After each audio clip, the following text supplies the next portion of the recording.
Hey, salutations, everybody. Hello, internet. What's up, It is everyone? your favorite hip hop podcast, the Perspectives Podcast. We are your hosts. My name is Littyyy Bro Flacko. My co-host here, Holden Stephan Roy. Holden, say hi, Holden. Hi, Holden. There we go, my guy. Always with the on cue. And today we have a very special, very special guest who I have been hitting up periodically to see if we'd be able to get on the show because I was really hoping to have her on the show for quite some time now. A legend, a New York City indie legend.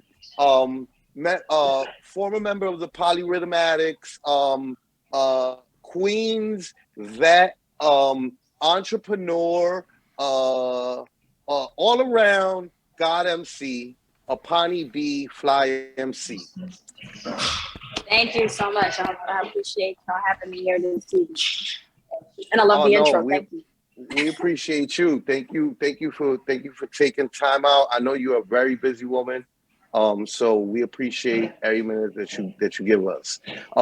We're gonna cut straight to it, right? So like Yeah. we do our origin story every show because I think it also is valuable to like the guests to like know how this came about, right? So like Sure, yeah. the COVID year, me and Jess James, you know the bro, right? Like we were working on our Littyyy Bros project, and Yeah. our engineer was a homie of mine from up in Montreal named Merker Miyagi, Merker Studios, and Merker might as well be from New York, right? Where like he has this attitude where he's like, "Yo, I don't promote anybody that I work with." Because I don't want to have to promote trash because sometimes I record trash artists, right? So like he never promotes anybody he works with, but like he promoted our shit. And that got Holden's attention. And Holden was like, what? Merker never shares anybody that he works with. So like that made him interested. So like he clicked on the shit and then like he checked us out and he was like, yo, this is kind of cool. And then he did an album review on our album. And I was like, what? You did a super cool fucking album review, my guy. We should do an interview together. He was like, yo, I was going to ask you that next. What's goody? And so we did an interview, and sis, yo, I felt like I went to fucking therapy, yo. You know what I'm saying? Like I really like the man was like we talked about things that I just never talked about before in interviews. And so like immediately, typical New York nigga that I am, right? Of course I'm gonna do the oop, like, wait, I did this, so now I gotta put on all my friends. Let's do the link up, right? You know what I mean? The link up, right? So I was like, why don't we do a show together? And I bring some of my friends to the table, and we talk to them, and we get to no free promo, no free promo, and no so, free promo, no free. We get promo. paid over here. And so, but thank you for lending us the space. Yeah, right. I was like, oh, can you please turn down the music? Thank you. Hit them with it. I see that they did lower the music. That's gangster. I was like, can y'all please turn down the music? I have an interview. So we did the show together, and it's been fantastic. We're on a year now, right? Yeah. And it's been great, right? And so Holden likes to open up with his set of questions, but I like to cut him off, like typical New Yorker that I am, before he even starts talking. Gotta have that synergy, like, right? You know what I'm saying? I already see the good cop, bad cop situation going on right here. We got the cool, collected, intellectual, quiet guy, and then like, I know you're the crazy guy. You already know what time it is. You already know I come from the Bronx. It gotta be crazy. So I've known you for years. Right. I already know what it is. When you said therapy, I had a lot of commentary, but I kept it to myself. So right, like you probably needed that because you know you off the chain.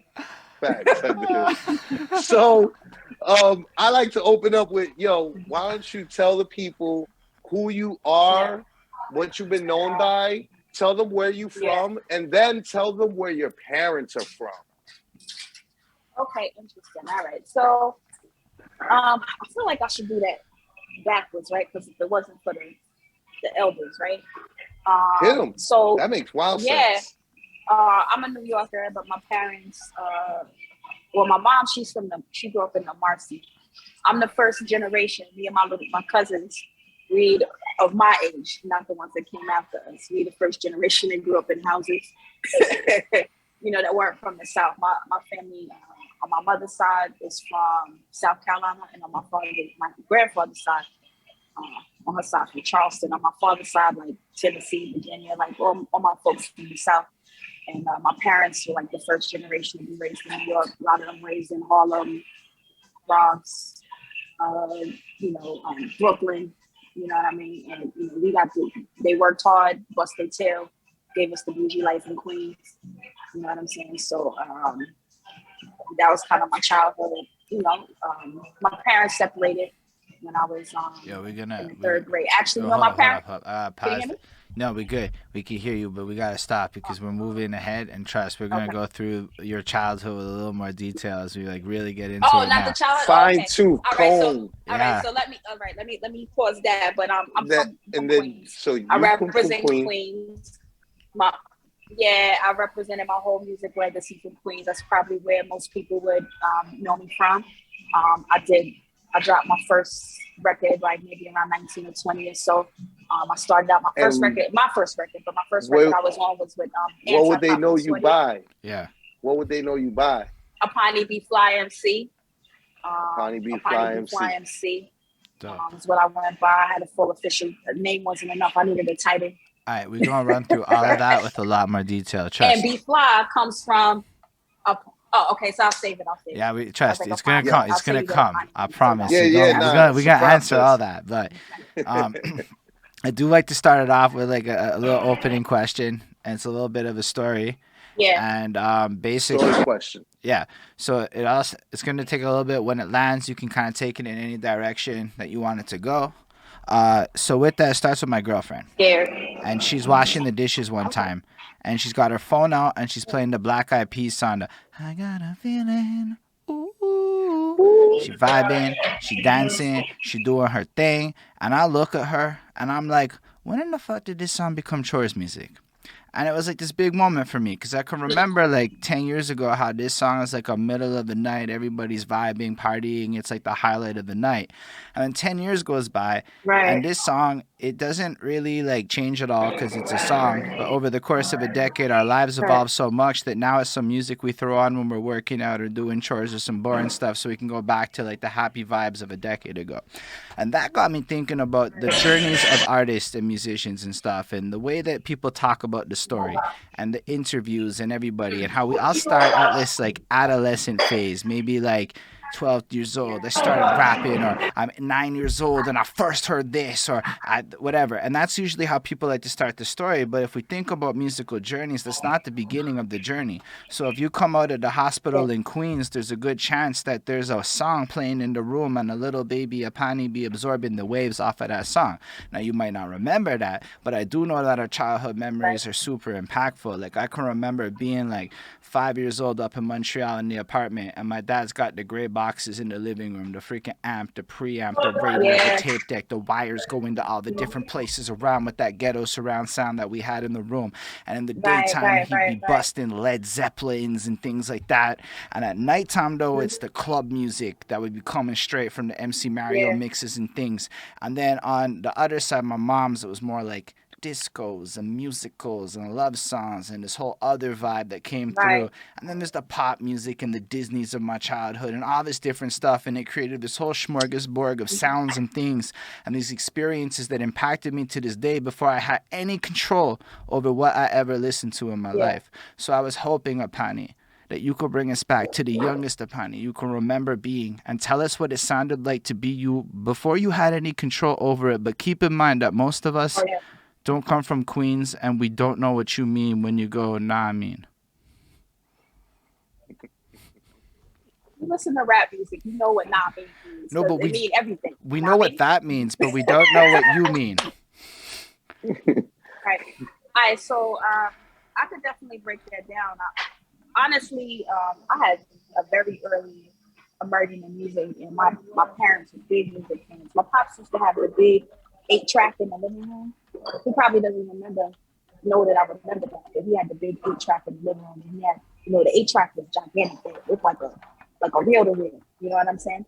And we used to play like the Stevie Wonder and all of the funk from the 70s, whatever was popping at that time. But my mom actually was an aspiring singer, which I haven't told anybody. I don't know if I've ever told anybody in the interview, or maybe I've said it very few times. But my mother was an aspiring singer when I was young. And she used to take voice lessons, sing like a lot of show tunes, gospel. She would drag me with her to rehearsals, but it was like real deal. She was going to like a real vocal coach, and I was a little kid, so I couldn't come in the room with her. I just listened from the outside. And then she used to sing in like different choirs. She used to be like singing backup for friends that sang country music, all kind of stuff down at the Blue Note, you know. So I had an early the Blue Note downtown. Yeah, the Blue Note downtown. And you know, I was a little kid, so I was to be like embarrassed, like in the corner, whatever. You know, kids, everything our parents do embarrasses, right?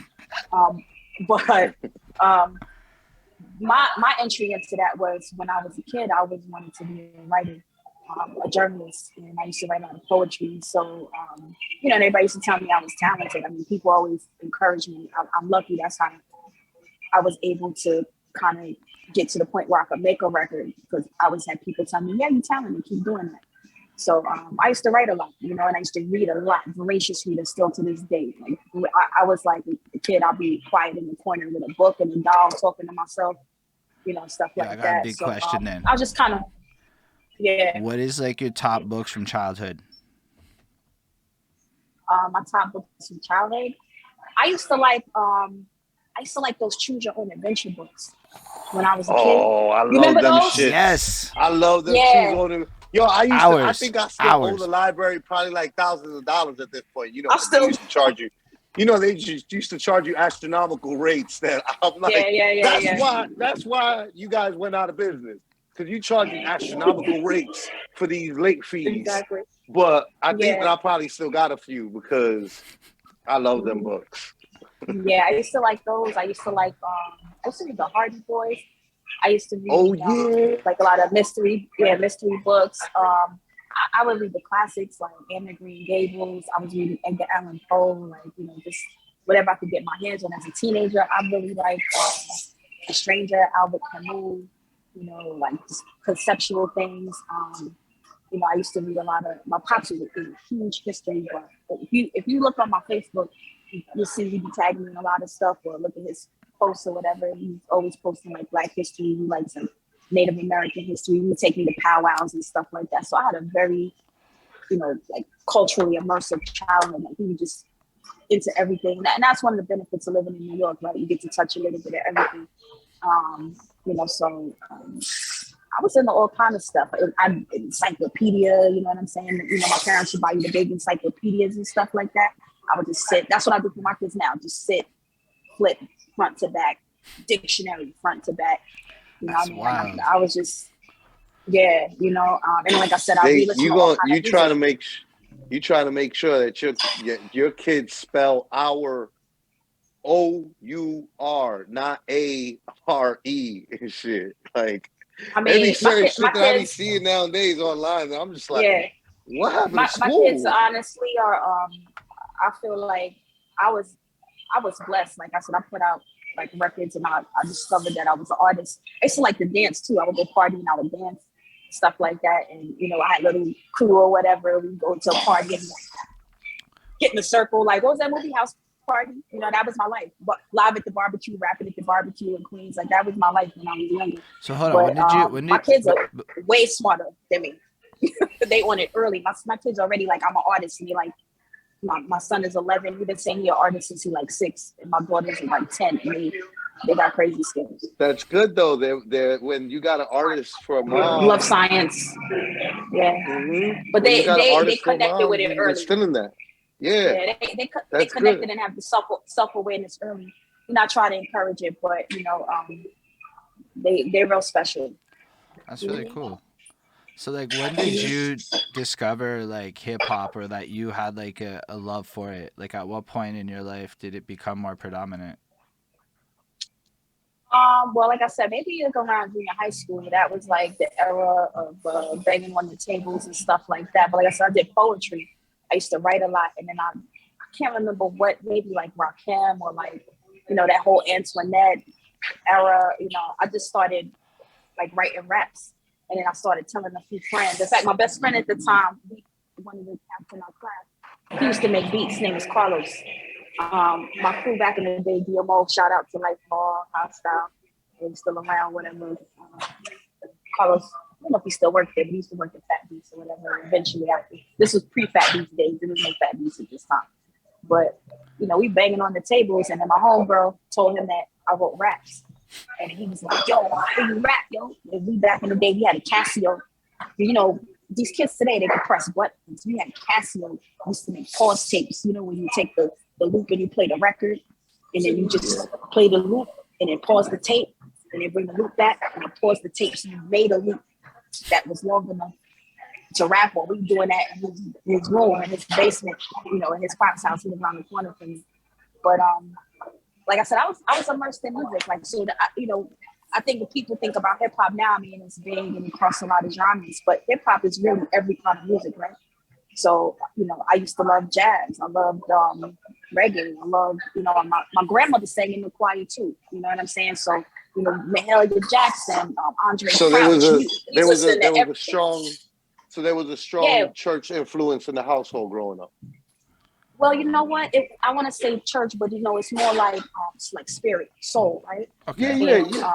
Yeah. Like the music. I want to shout out my Uncle Jerry too, because my uncle, he used to play, when he was 13, my grandfather was pulling him out of salsa clubs because he was talented. He taught himself how to play every instrument. So he could play everything except, I think he said strings or whatever.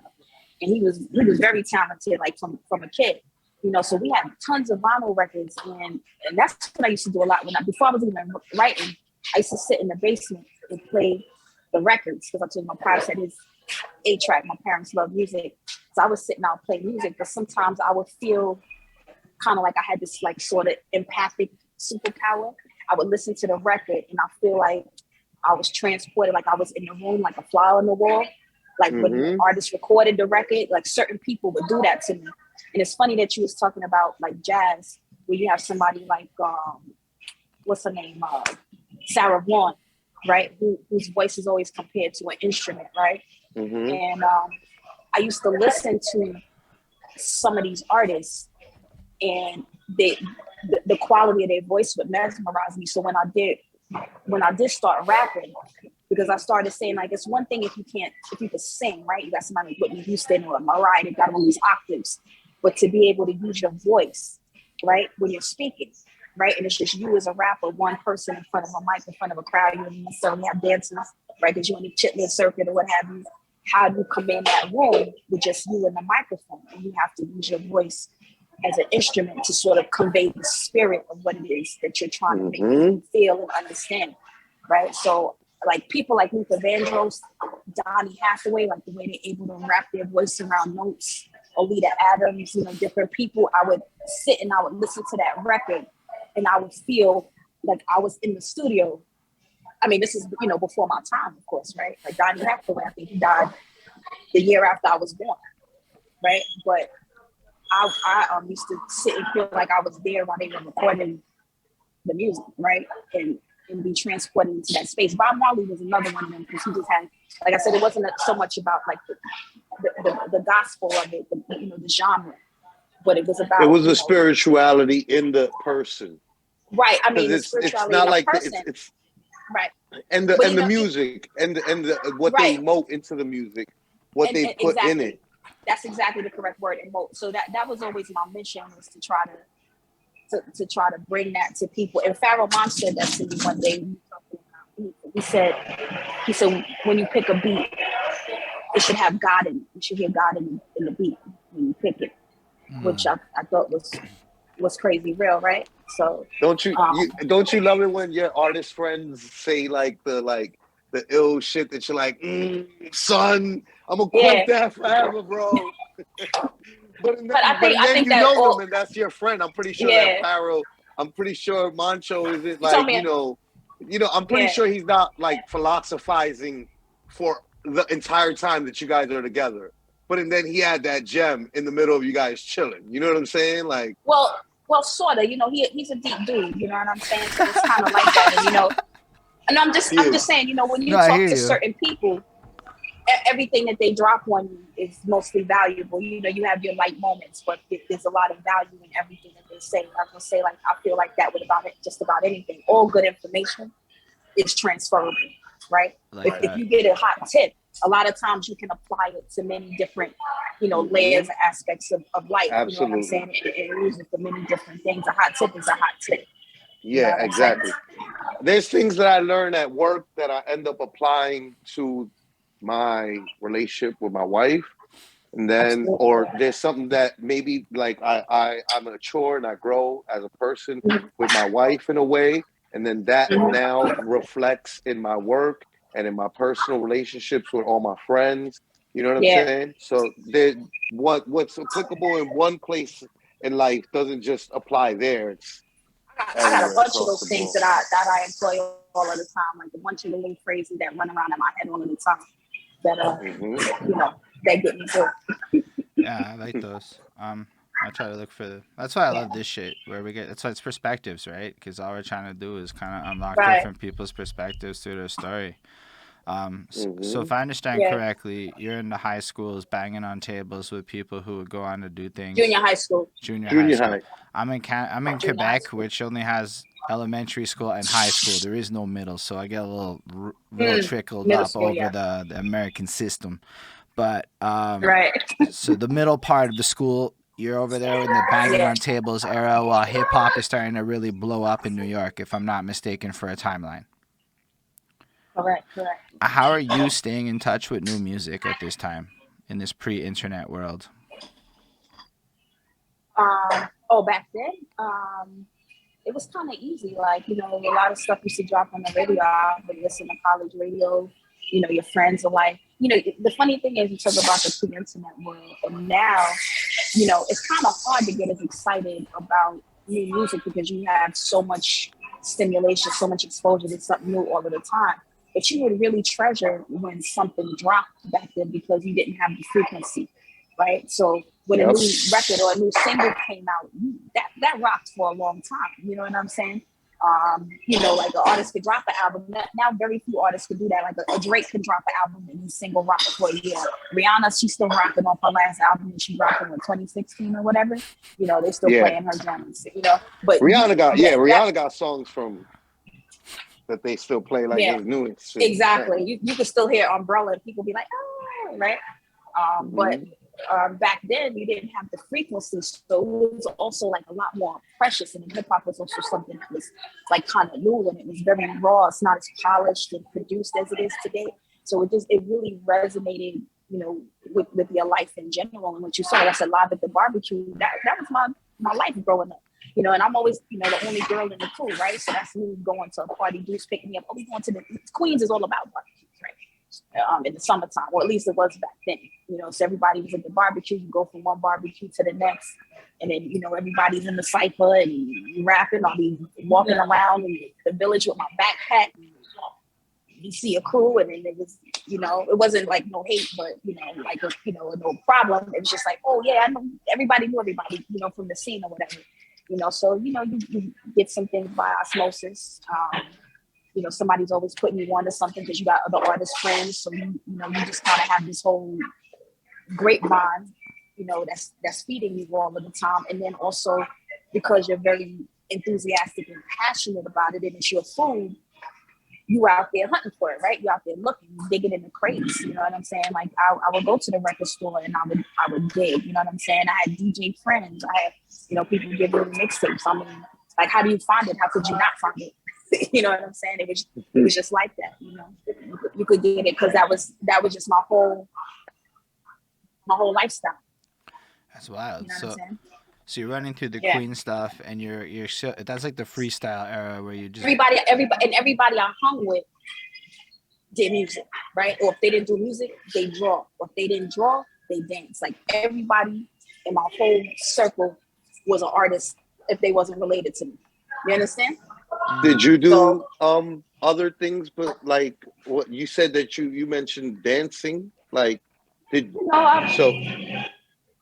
yeah, I mean, what were the things, the activities that you were interested in at that time, at that moment in time? I mean, mostly it was writing, it was like rapping, but you know, I had me a little I had me some equipment and stuff like that. So I was trying to make beats. I was never into anything like I'm a good talker and I'm a good writer, so that I was always the best at that. You know what I'm saying? But when I was in high school, I had me a little crew and we used to like go to parties and we would dance or whatever. And you know what I'm saying? You know, like I said, same thing like a cycle, you get in the circle and battle or whatever. So I would do that. But I wasn't like out doing competitions and nothing crazy like that. I mean, I was a cheerleader. I never told anybody, but I was a cheerleader my first year in college. You know what I'm saying? If you can imagine that. Yeah, I was into sports a little bit more. I used to like to run, like athletics and stuff. But you know, I was never pursuing that like until I got to like you know, my 30s, my real adulthood. I was in a Peter Pan lifestyle for the longest. All I did was I was focused on music and I was focused on rap, and I saw myself primarily through that lens. You know what I'm saying? As a rapper, and it was a lot harder for me until I had children, right? To see myself outside of that. You know what I'm saying? Yeah. That was sort of, I had a lot of talents. I'm kind of like one of those people like, and I hate saying it, right? Because it sounds like real egotistical. But Okay. I catch on to things really fast. You know what I'm saying? I can see that. Yeah, and I consider myself like I consider myself, because it's a quality that I admire. I consider myself to be fairly sharp. You know what I'm saying? So yes, you know, if I decide to put if I would put my energy into something, and I could pick it up and be good at it if I chose. But because my energy was so singularly focused on this one thing, there were lots of possible talents or aspects of myself or avenues that I maybe could have pursued that I did not take seriously because I didn't go as hard because I saw myself through this particular. Well, not just that. You know what the thing is too is about the scene is that, you know, it's like, you know, celebrity is kind of a drug, right? Or like the scene is a drug, right? Like I have my little celebrity and my little circle and my little things that I was doing. So not only are you looking at yourself that way, but it's a reflection of how other people see you, because there's an expectation. I ain't put out like new music and put long time, and I still got people. I post pictures of my kids and somebody will be like, when your album dropping? You know what I'm saying? Yeah. I could see that. I absolutely believe that. I would imagine. Yeah. I would imagine. Right. So you know, that's how other people see you. So you start to feel at some point that you have to meet the expectations of how others see you also. Right. So like I said, until I had kids, and my children forced me to stretch myself. You understand? I was at a place where I almost couldn't visualize. Like I had other little jobs and things. I had a real estate license, but I've been doing a lot of different. Like I know you for a long time. You know what I'm saying? So you know, I always be into all kind of hustles. I'll be selling stuff. You know, I had all kind of hustles because I always been. In New York. I always had I had an entrepreneurial spirit very early. You know what I'm saying? I mean, that's the only way I could do music. I wasn't signed to a label. I had my music. Like I said, he was making our pause tapes. He was making our demos. I'm going to the studio and I'm shopping it myself. I have my own label. Wait, so hold on. Go back to that. Hold on. Wait. Yeah, no, wait. There's wild things I want to go back to, but I'm gonna leave those other ones back there. Yeah. I'm gonna attach to this one real quick, right? Which is like, so hold on. So you were funding your own musical endeavors even from the gate, like from the jump? Yeah, for the most part. I mean, you know, you have allies that people are like, oh, you sound, like I said, I had encouragement. So, you know, you would meet people and people be like, oh, yo, yeah, I definitely work with you. So, you know, I had different people that were definitely handing me an assist. But for the most part, yes, you know what I'm saying? And then, you know, I would get a deal and then I would buy some equipment, right? So I was recording my own self at home. Eventually, what my final incarnation was, I'd be recording myself. I had my own studio at the crib. And then, you know, whoever the producer was or the label was or the project was, you know, I send it out for like the finals, you know what I'm saying, for the finishing stuff. But I'd be recording myself. I'd be recording myself in my own house at 3 o'clock in the morning, right? And what, can we just like, on a timeline perspective, when did you start to get into this? Because like, we kind of jumped all over your life, and it's wild. Hold on. That was a crazy montage. So this is why he says the nah-mean thing, right? Because you gotta remember, like the nah-mean is like I know you, All right. so like I right. know, right? But like he don't know I you, don't know and you. then like people, Right. and then like his audience, right?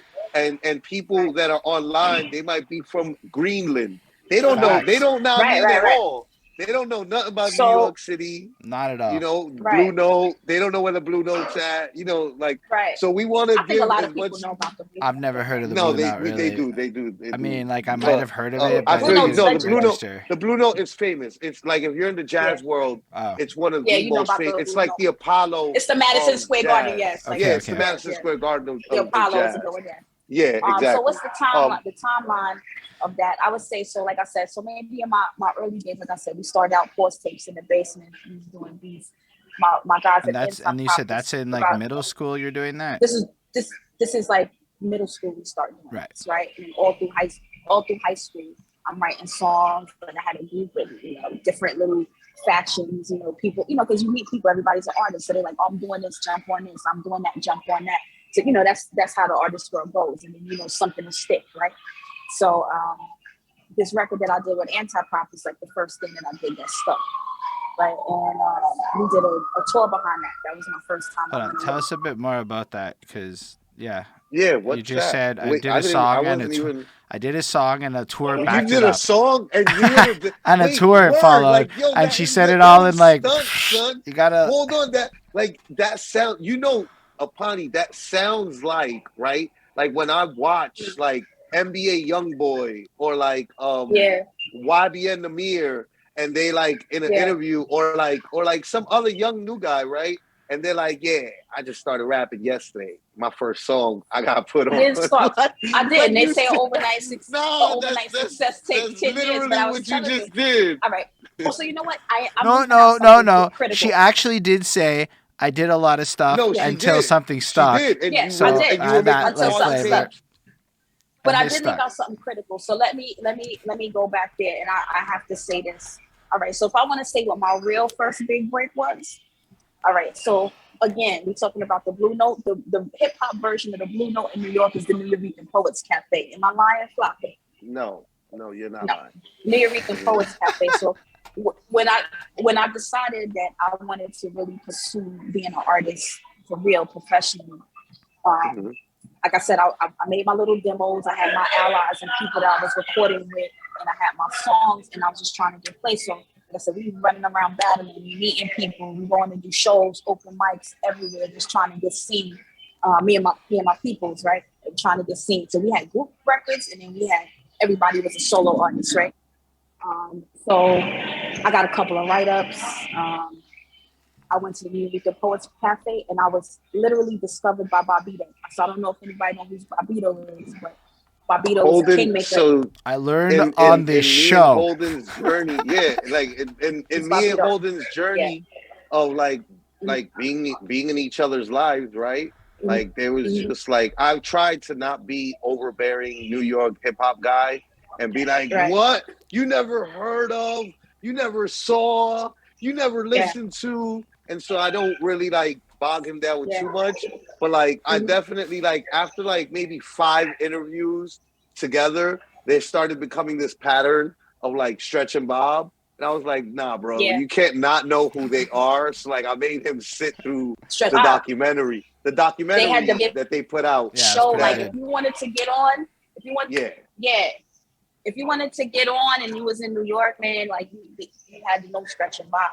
So I mean, at this time too, I was doing a lot of different things. So who's my friends at the time? Me and Talib Kweli used to hang out on Fridays in Brooklyn and go Poly and go to the movies. I had this little job where I used to work for this place that did short-term apartment rentals. They were like Airbnb before Airbnb. So we would party, we'd have a show at the wetlands somewhere, and afterwards I would have people at the crib. I think one time we had like Dead Prez and Quali and like a bunch of different, like I would do different stuff.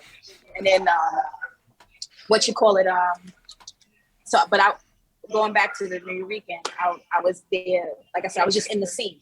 You know what I'm saying? I'm in the scene, and I was going to the New Weekend, and I knew that I had to introduce myself to Bobito. He used to host this event, and so I came up there, and I was so nervous. I used to wear head wraps and stuff at the time. I had like little dreads, and I had my rap like almost covering my face. I was so nervous because Bobito was a legend. You understand? Yeah. And, you know, I was young and I was trying to like, and I'm a female. There was not that many of us. Now everybody is like, you know, anybody could do whatever, but it was like 2 of us, 3 of us, and maybe there was like 8 of us. It was always the amount of women. It was up until about 2000, and I would say maybe. I mean, recently, honestly, it was. I'm gonna tell you who women were very rare. Women were very rare in hip hop. I'm gonna tell you who it was. It was me, Sarah Connor, Jean Grey, The Anomalies, and Peridot from the Juggernauts. That was the same. And then they had the Natural Elements, and I forget the chick's name because we fell out, but the Essence or whatever. You know what I'm saying? I think that was her name. But they all on my, you know who all of the females were in hip hop? They all on my first single, Estrogen. That was every like female on the scene at the time.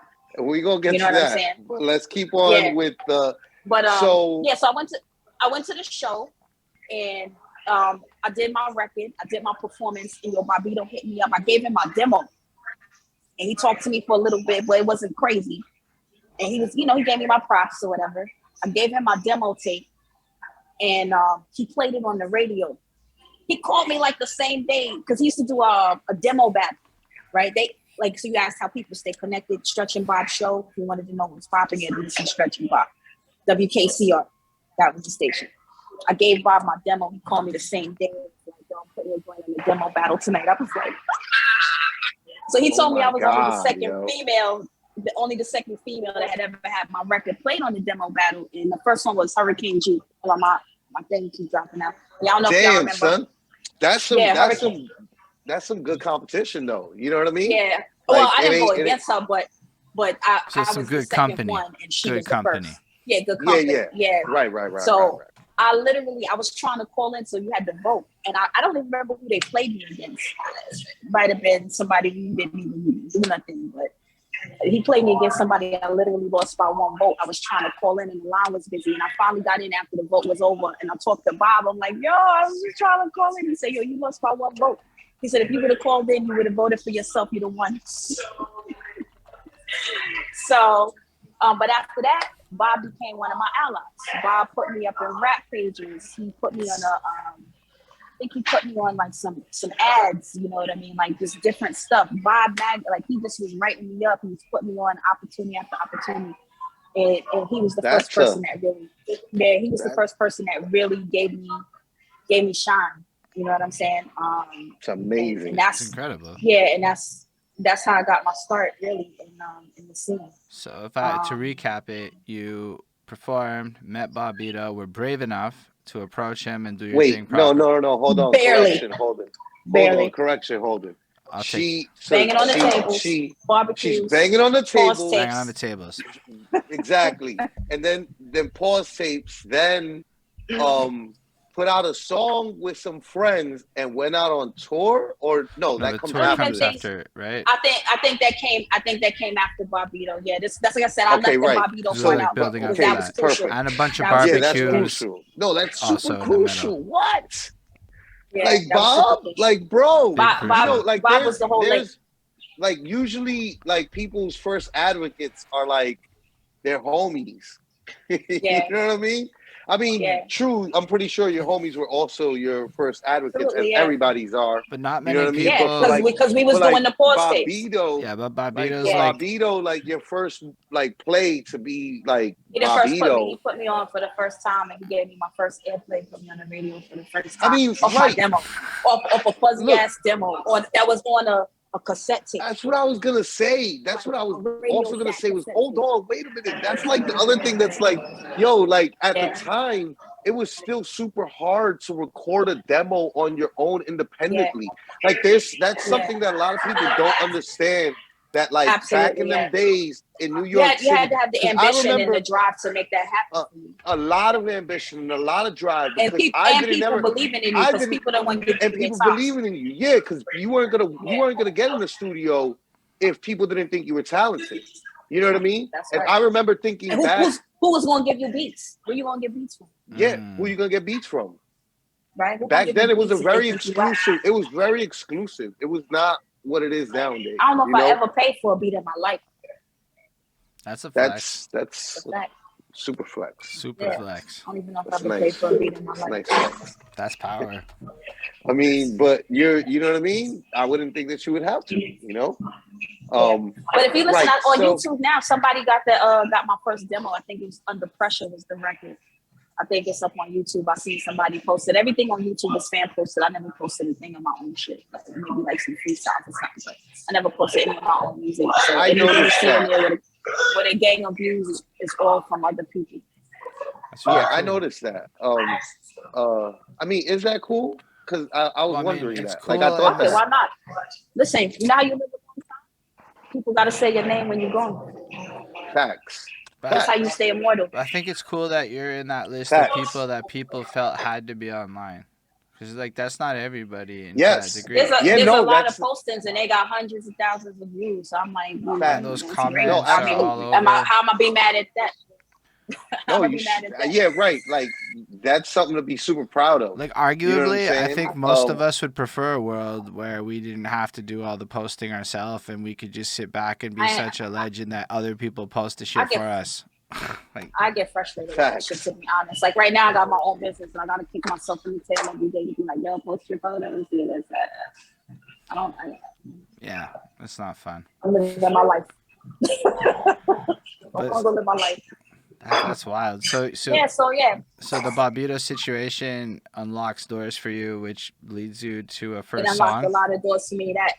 That was with Barbudo co-signing me like that. I got into I was getting clothes, like I had like a little sponsorship with 555 Soul. So like every time I went away, that's like that's a super flex back then. Big flex. 555 Soul. Let me tell you something. Hold on, sis. I was in a 555 Soul ad on the front of the back page. This is mine.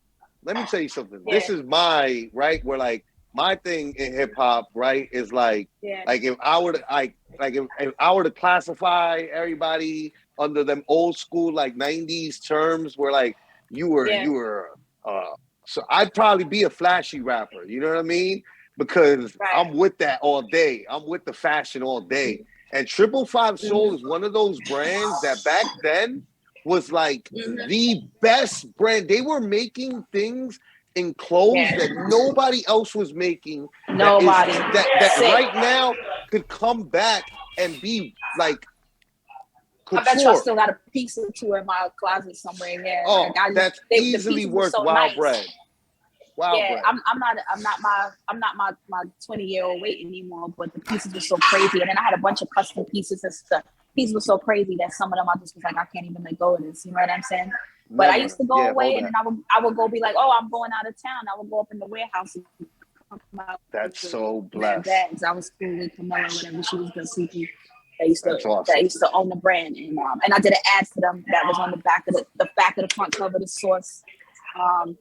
So it's like the whole like photo shoot allowed me to be able to go to people. It gave me credibility. You know what I mean? So I could go. Like I said, I was putting out my own records after I did the anti-pop record. Like I said, I was doing stuff with a bunch of different people, and then that whole tour. And the first time I went away was them. You know what I mean? Like that was something that they planned. They wanted to have me on a record. That was like a strategic move. And we went away. I think we did like the UK. We did London for like a week or 10 days or something. Whose strategic move was this? My guy Priest was the head of the group. And you want to hear some funny shit? I'll tell you the next one. So when we went over there, we had a bunch of handlers, right? And we had people that would take turns. So we were like in somebody's apartment, and they moved out their apartment for a week so we could stay there and do all our shows. We did some great gigs. We did a group. Oh my God, I can't remember the name of this group. We did a record with a group that was signed to like London EMI or something like that over there. The record was called Free, and the name of the group escapes me, but I will like tag it or something somewhere. But unless you got a Googler back there on the staff, but. We did some recording. I was like, did some recording. It was called Free FR with like 2 3s backwards or something like that.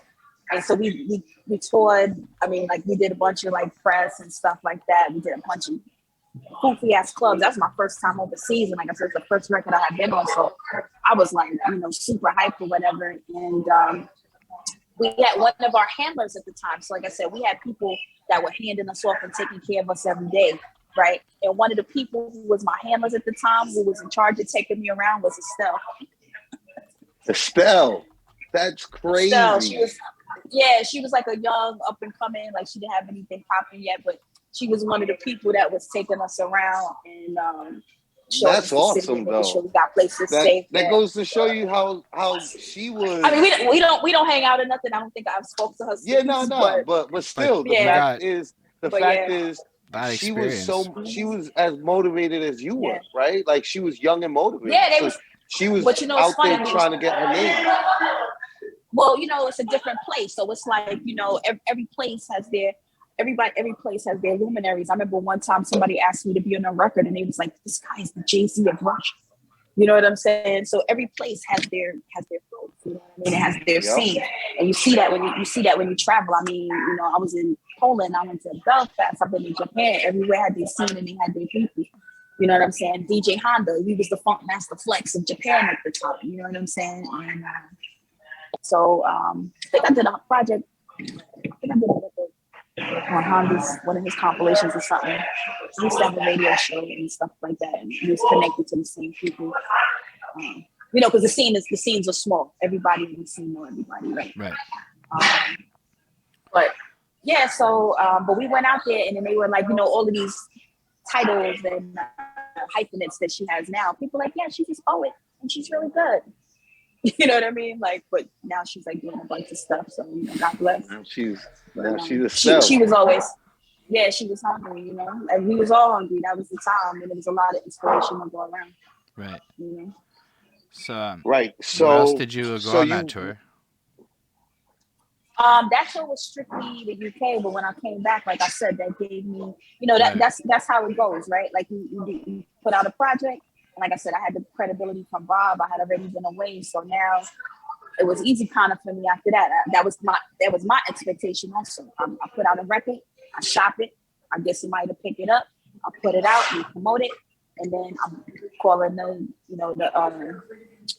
my booking agent, whoever at the time, my girl Karen, I still mess with her. She was based in Germany, so I've been to a bajillion cities in Germany. But we would call her, and then we would go out, or somebody would call me and say, "Hey, I want to come and fly you to this place. Come fly you to France." I think France was my next gig, and I got that on the humble. I was going to the New Eureka Poets Cafe for a show, and my Polyrhythmatics record had just come out. So that was another project we had going on the side. And that was on Nervous, right? Same label as Black Moon, and what's his name? Mad Lion, you know what I'm saying, at the time. And I had the record, had the 12-inch, the vinyl under my arm, looking like a super B-girl, walking through the East Village on the way to the New Eureka. And this black dude stopped me, looking like he was one of the Force and Bees and shit. He was mad. Brolic, as they would say at the time, right? And he was like, "Hey, you know what? I can see a hip hop show." It's like, of course, I'm going to one right now. Why don't you roll with me? Right? New York. I love New York so much. Yeah, I was like, come with me, bro. So he was like, because he started talking to me, he's like, yeah, I'm a producer from France. And France had just won the World Cup or something at the time. And they had made a record for the France World Cup win that went, I guess what would be the equivalent of viral at the time. It became a huge hit. They made a shit ton of money, and they were looking for some artists. He said that they had been working with some French artists, but they wanted to make some authentic sounding hip hop with American accents. So me and him are probably in the whole time on the walk, and he's like, "I want to work with you, but I need a guy right now." I'm like, yeah, whatever. I was like, I'm gonna just bring the dude. He trying to pay somebody. Everybody's a starving artist. I said, I'm about to roll up in the club with a check for somebody. It's gonna be love, right? So I just went and I introduced him because, like I said, it was the scene. Everybody was there. So I just went and introduced him to everybody. He took everybody's numbers. He took my number. He was like, "Yeah, I'm going to call you." I was like, yeah. 2 weeks later, dude called me and was like, "Remember me? We met in the street. You had the record. You took me to the show." I was like, "Yeah, dude, what's up?" He's like, when can you come to France? I was like, I'll immediately sell, right? So that was my next trip, and that one was by myself. So I didn't do any tours. I just reported. I think I went there for like, I had a job at the time. That's when I was working for the guy that was the Airbnb before Airbnb. And the way I had my job set up at the time is like I had it so I could travel. Like I was doing little college shows and different stuff like that. And I had it set up so I could travel and do my thing. So I worked 4 days and I had 3 days off, right? And it would be crazy because like I said, it was like an Airbnb. So people would come in and travel. And then I would go meet them at the spot, and they gave me a cell phone so I could go and take people. But he had like over 200 apartments all across New York City. So like I said, I had access. I could pull any key that I want. So I would go do a show at Wetlands, and then afterwards, or SOBs. And then afterwards, I would just go post up, have an after party at one of the empty apartments. Flags. What? That is so dope, bro. Yeah. So, but anyway, but I was taking so many days off to record, do this, do that. The dude had told me, he said, this time I think I stayed within the confines, but I wound up losing that job because I kept saying, oh, I need a day off. And he was like, look, next time you tell me you need a day off, you know, you quit. So that, I think it was like the next time after that, but every time I had to ask, my stomach was hurting because I was like, he was a good dude. And he loved me. I did good work or whatever. I had the personality. So he was cool, older dude. But goes to show how humble you are, yo. For you to like be worrying about that at that time. But like I would have been so egotistical. I would have been like, my God, listen, okay? I'm a fucking star. That was a good hustle though, because like I said, I had access to these apartments. I didn't have to pay for it. You know what I'm saying? I could just stay where I wanted. I could stay where I wanted.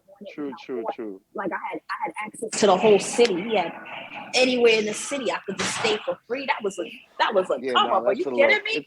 And I was getting a super look. Yeah, it was a super look. I got paid for that, so it was always convenient. I live in Queens. Queens is what's bubble. We didn't have all of this, and I was a young starving artist. We had to wait on the bus. That was the 2 fare zone days. You know, where you had to get a transfer. Remember that? Getting a transfer. Mm-hmm. I do not remember that. So the paper transfer. I know. Paper Canadian. Paper transfer. I had to get a transfer. I was like in West Bubble, so like I would be coming back from a show at 3 or 4. Wait, where were you in? Where were you in Queens? I live at Hollis. I live around. I don't know. Everybody knows where the Jam Master J, the Jam Master J mural is in Hollis. I literally live around the corner from that mural. You know Hollis is pretty deep Queens, guys. It's really deep Queens. That's like at least an hour from Midtown. Okay. Oh, absolutely, yeah. And then it's a bus after that at the time, right? So now we Uber, but it was a bus then, and then you gotta wait on the bus for 45 minutes to an hour. So I was young, and I'm a female. I'm out there by myself. I could go stay in a spot whenever I wanted. That was a come up, and it was my little hustle money, right? Because like I said, I was buying equipment. I was going to the studio. I was like in every spot. I could, buy drink. Also, what was the other shit that everybody did? Lyricist Lounge, right? Danny and those guys. I was cool with them. You know what I'm saying? Like I said, I was just everywhere doing everything. So if there was an event, you see me there. I never had to pay. I got it for free. That's why now I don't party, because I don't stand online and I don't pay for tickets. You heard? I'm used to that. You know what I'm saying? So facts. I'll be home. I remember. We got snacks. We got Netflix, Disney Plus, Hulu. You guys That's a party. were a part of.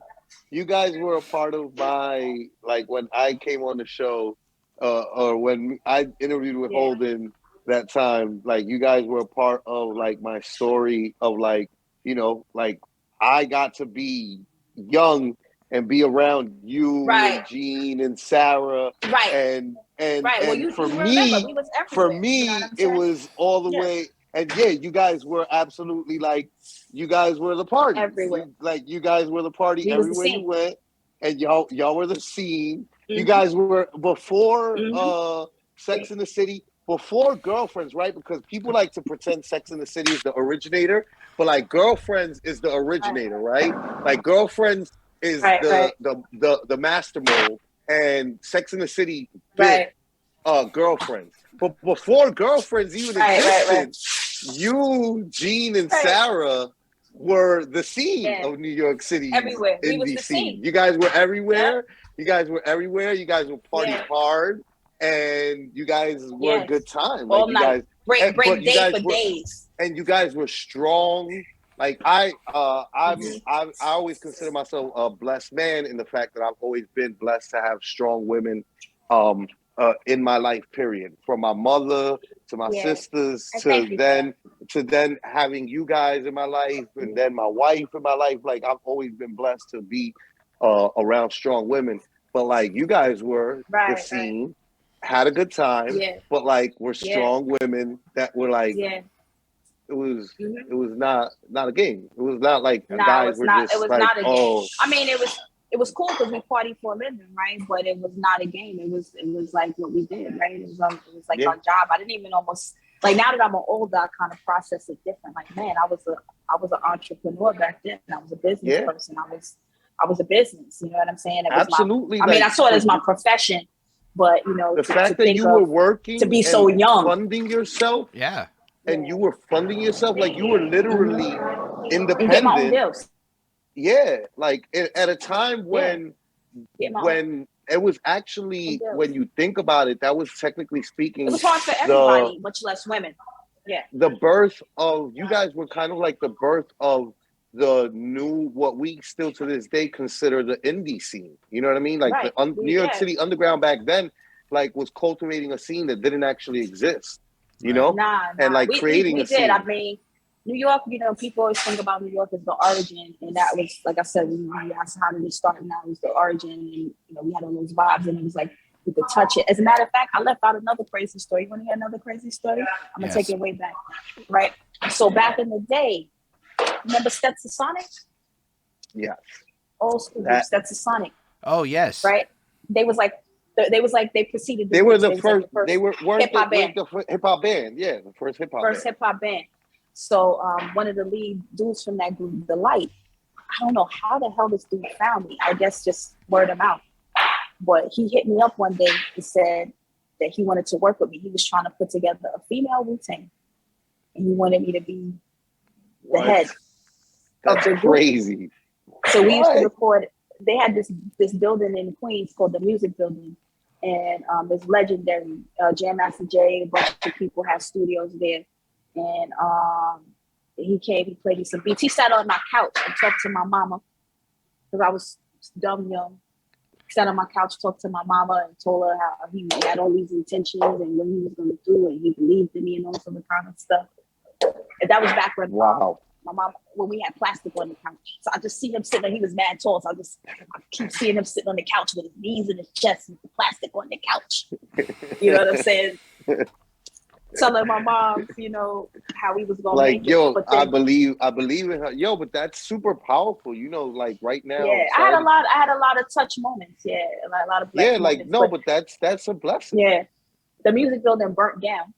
We was working on stuff, and it's famous. Because, like I said, a lot of people's work was in there. If you look it up, I forgot. Like everybody used to work in there. Like especially all the Queens artists, everybody had projects and stuff going on. They call it the music building. It was on Jamaica Avenue, and it burnt down. And then after that kind of killed the project. Everything died after that. But that was one of my little early engagements. Like I just had all of these little things that touched me on the shoulder and kept telling me, keep going, keep going, keep going, keep going. Yeah. You were getting led down the direction, the path that you were supposed to. Yeah, absolutely. And like I said, I look at it now, and now I'm like doing like a real spiritual way when I talk about growing up with gospel in the house. But you know, I kind of felt like at the time that was kind of like my ministry, right? Like, you know, especially when you start touring and you go into places where people don't even speak the same language, you know, and they know all of the words, and you're touching them and stuff, and you start to see the impact that has on people. You know that, you know, it's a gift, right? You know, not just that you're giving, but it's a gift that you're a blessing to have that. Receiving, and to have that experience and be able to do that, right? So, yeah, like I said, I just kind of just kept getting reinforced that, you know, that's what I needed to do. So it wasn't nothing to me; it just made sense. Like me and my crew, we had a radio show. I used to work at Loud Records, you know, at one time. Wait, you used to work at Loud, you said? Yeah, I used for Steve Rifkin, SRC. were you there? When were you there? Were you there? Because Mickey, this is the cool thing about the show, right? Is that like at this point we've been doing it so long that like sometimes there are a lot of things that are like recurring themes. Like a majority of us came up making pause tapes, right? Because that's just when we came up, right? Like that's what we had. But Mickey Fax, when he was on the show, said that he worked at Loud Records while he was was it for you? Maybe were you guys at the same time working there? I don't know. I don't think so. Okay. But I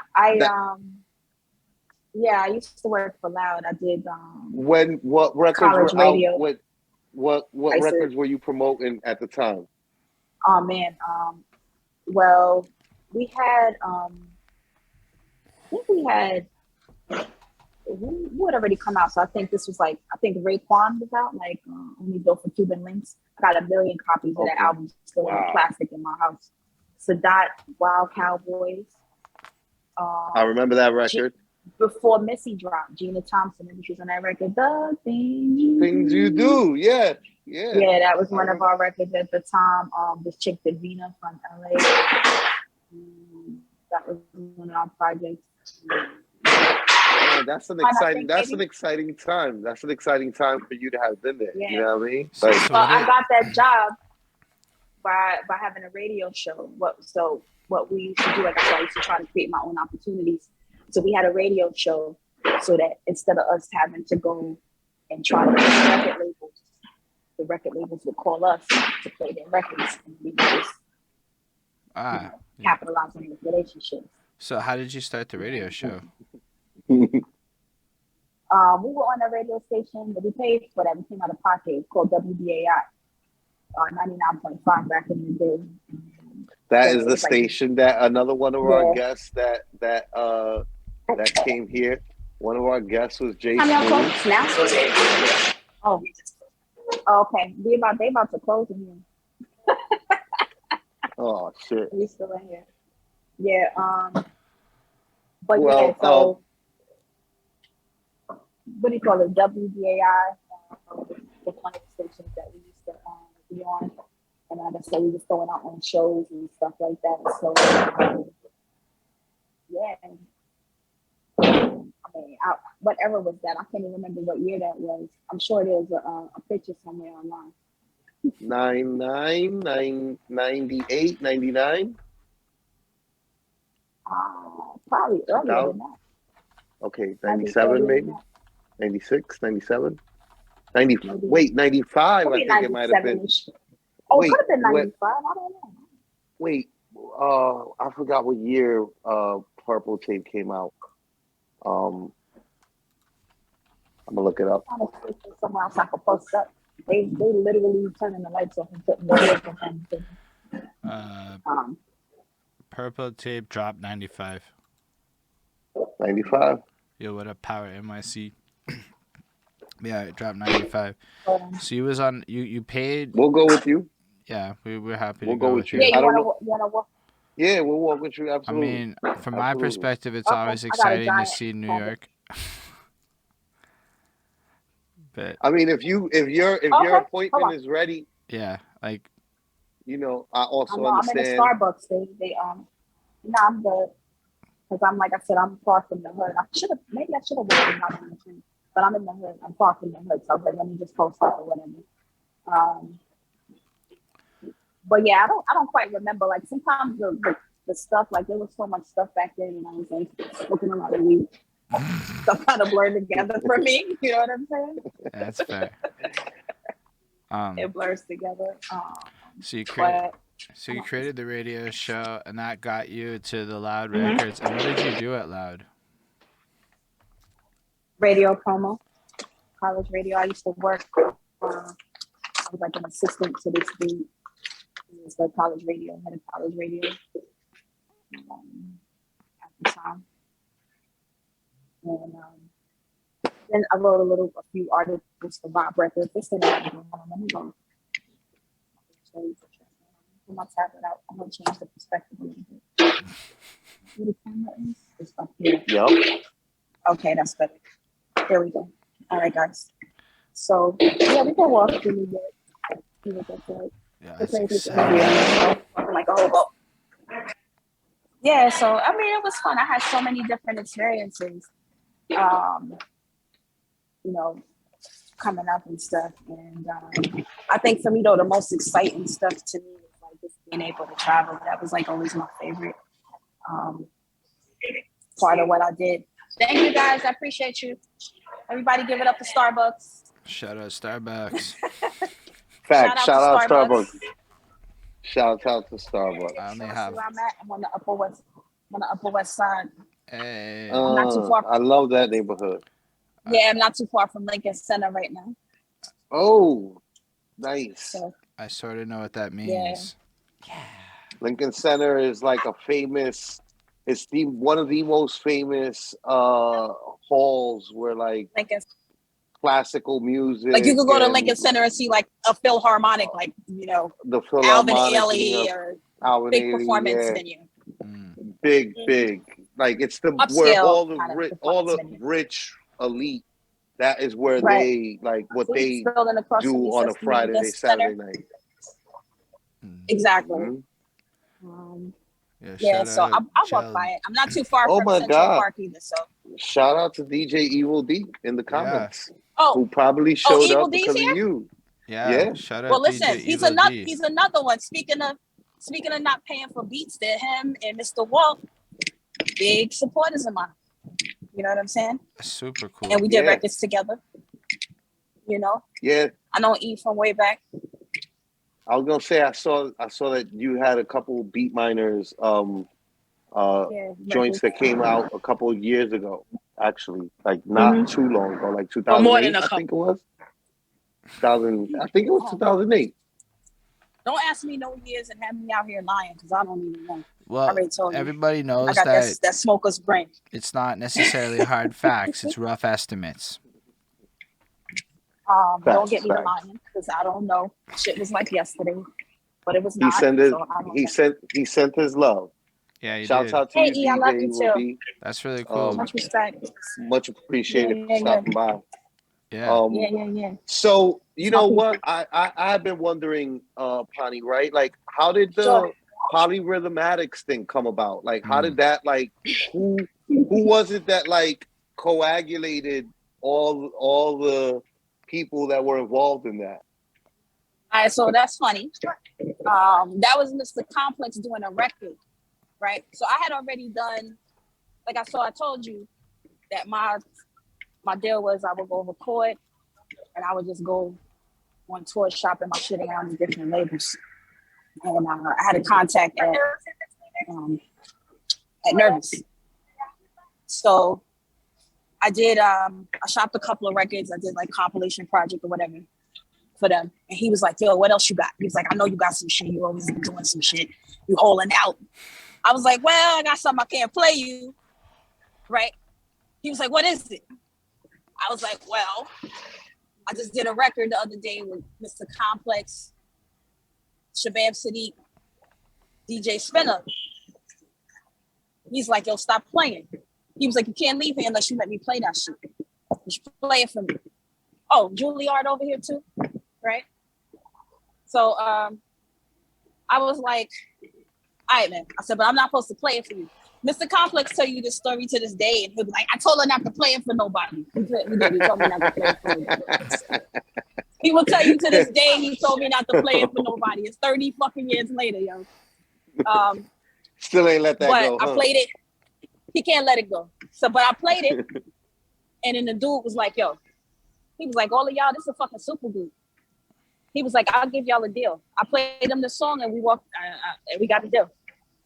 Oh, that's fucking awesome. All right, so New York City, this is Lincoln Center. So now you can't say you never seen Lincoln Center. That's really cool. Lincoln Center. Mm-hmm. Yeah, Upper West Side is gorgeous. It's one of my favorite. I mean, I have a barber business, so I'm always all over the city. But Upper West Side is gorgeous. It's very peaceful up here. I love being here. Facts. Me and the wife was me and my wife was looking to get into like the hundreds. You know what I mean? Mm-hmm. The rent though is where I was looking at. You know, I wanted to be over by Riverside. You know what I'm saying? Like Oh yeah, Riverside, the that's who my hundreds client is. That was just on like Riverside. yeah, exactly. Riverside 102nd is Mm-hmm. like like a solid 4 racks a month. You know what I'm saying? I So told you I had a real estate license when A I got my month. license. The dude told me my first day, and this was back, I think like 2003. I got my license, 2004. First day, dude was like, "Yo, if the apartment costs less than $3,000, there's something wrong with it." All right. So that was then. So everything has exponentially risen since then. yeah, Yeah, New I York can is imagine. New York is not cheap, but you paying that convenience tax to live here.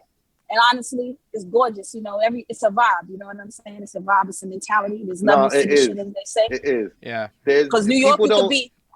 you could be here with the vibe and be on some super entry level shit too. This is not Yes. like Yes. I don't know if New York has many. New York has That's many fucking like nice. tiers. Like you don't have to enter at the 100, but the thing Nah. is, if you enter at the 100 tier, right? Like the Yeah, level yeah. of the 100 tier in New York City versus everywhere Oh yeah. else is like, no, bro. Yes. This is like It's still way different. it's still way different. poofy. It's way It's still way different. poofy. Yeah. Yeah. You Like could we're be talking at the about like the bottom and be most feeling like elite. you at the top somewhere else. And Yeah. like people often like I It's know hectic. This should have break we're the New wrong Yorkers, right? motherfucker, but It breaks yeah, people. it should have It break the breaks wrong people. person. And I hear people Yeah. whenever I hear people be like, "Oh, New York isn't what it is." I'm like, New York is never what it used to be because New York is always ever Right. evolving. But I'm New gonna tell you York is something always deeper than gonna that keep though. a New York energy. New York is so New York is the home base for magicians because New York is whatever you want it to be, whatever you make it. There's not many places that's like that. But like I'm sitting here telling you my story, and I went from one rabbit hole to the next rabbit hole and found one situation into the next situation. Only a city like New York can do that for you because there's no. That's what I said. When you come outside, it doesn't matter if you live in the projects and you live in some rat hole, down the Lower East Side of Chinatown or over a train track or some shit. It doesn't matter because there's so much action. You know what I'm saying? Whatever you into, whatever you want, whatever you're looking for, you can find it here. You know what I'm saying? This is a hat, and there's always a rabbit you can pull out anyway. But you got to have the mentality. You know what I mean? You got to have the mentality that you want it. If you don't want it, I mean, that's anywhere. You know what I'm saying? Like, and honestly, being a New Yorker gave me that mentality. Like, I feel like you could drop me in the middle of the fucking Amazon and I get that shit popping in 48 hours. You understand me? Facts. We gonna figure it out. We gonna figure it out. I don't know, but we gonna figure it out. We gonna figure it out. And For New York, sure. New York is that kind of place. You grow up here, man. You figure it out. You know what I mean? I mean, look, you gave several stories already that are like, come on, you met a dude that was like, hey, do you know where there's like walking down the street? Walking down the street. And that got you New to York France. City. And that got you to France. That doesn't happen, right? That doesn't happen to people in other places because New York City has a culture of like, you walk here. Yeah. So like you walk and you meet and you run into people that you've never met before. Do you know how many my wife has the story of like walking down the street and like a lady coming up to her and being like, yo, you're beautiful, you can model. And she ends up in like a magazine. You know what I'm saying? Like, why? Because like, I done had a bunch New of York stuff City. like that happening. That happens in New York City, but only in New York City. That's not happening. That's not the story of like Perth. And that's not to knock Perth, right? Shouts to everybody in Perth. You know what I'm saying? I like Perth. I had a good time in Australia. You know what I'm saying? Like, I'm not knocking it. I'm just saying it's not the story. The way that New York runs and operates, that's not the way it is in other places. But as I said, look, even in Vegas, there's a million even in Vegas, where like they have like a area where like people do a lot of walking around and in between all the casinos, there's a lot of walking around. But it's a different. Yeah, it's a different vibe. It's contrived. You know what I'm saying? It's a track. You know what I mean? It's man-made. It's a man-made beach. Ain't no sharks in that mother. Let's do a throwback, right? It's that New York City has one of your favorite book titles, right? It's a choose your own adventure kind of place. You know what I mean? That's like New York City. That's what I said. New York Whatever City's you want it to choose be, your own adventure. In other places, whatever you want it to be, it is. You can have a good time, but it's by the book. It's the book that exists there. It's the playbook that everybody goes by. But in New York City, you could choose your own adventure and you can make your own playbook. Let me add a level to that too, right? Because it's talking about the mentality. It's not even just like I said, if you got the mentality of a magician, right? Like I said, you just pulling rabbits out of hats, right? It's not even just like this place has it, but being here, you can conceive something. Like you can, New York continues to recreate the template. You know, you go to one place and the template is the template and it's on a loop and it keeps going.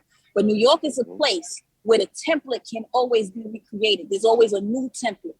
You know what I'm saying? And you can create that here. You're not stuck in any box unless you want to be. Some people that come from other places, they like it. They want the experience that's already here.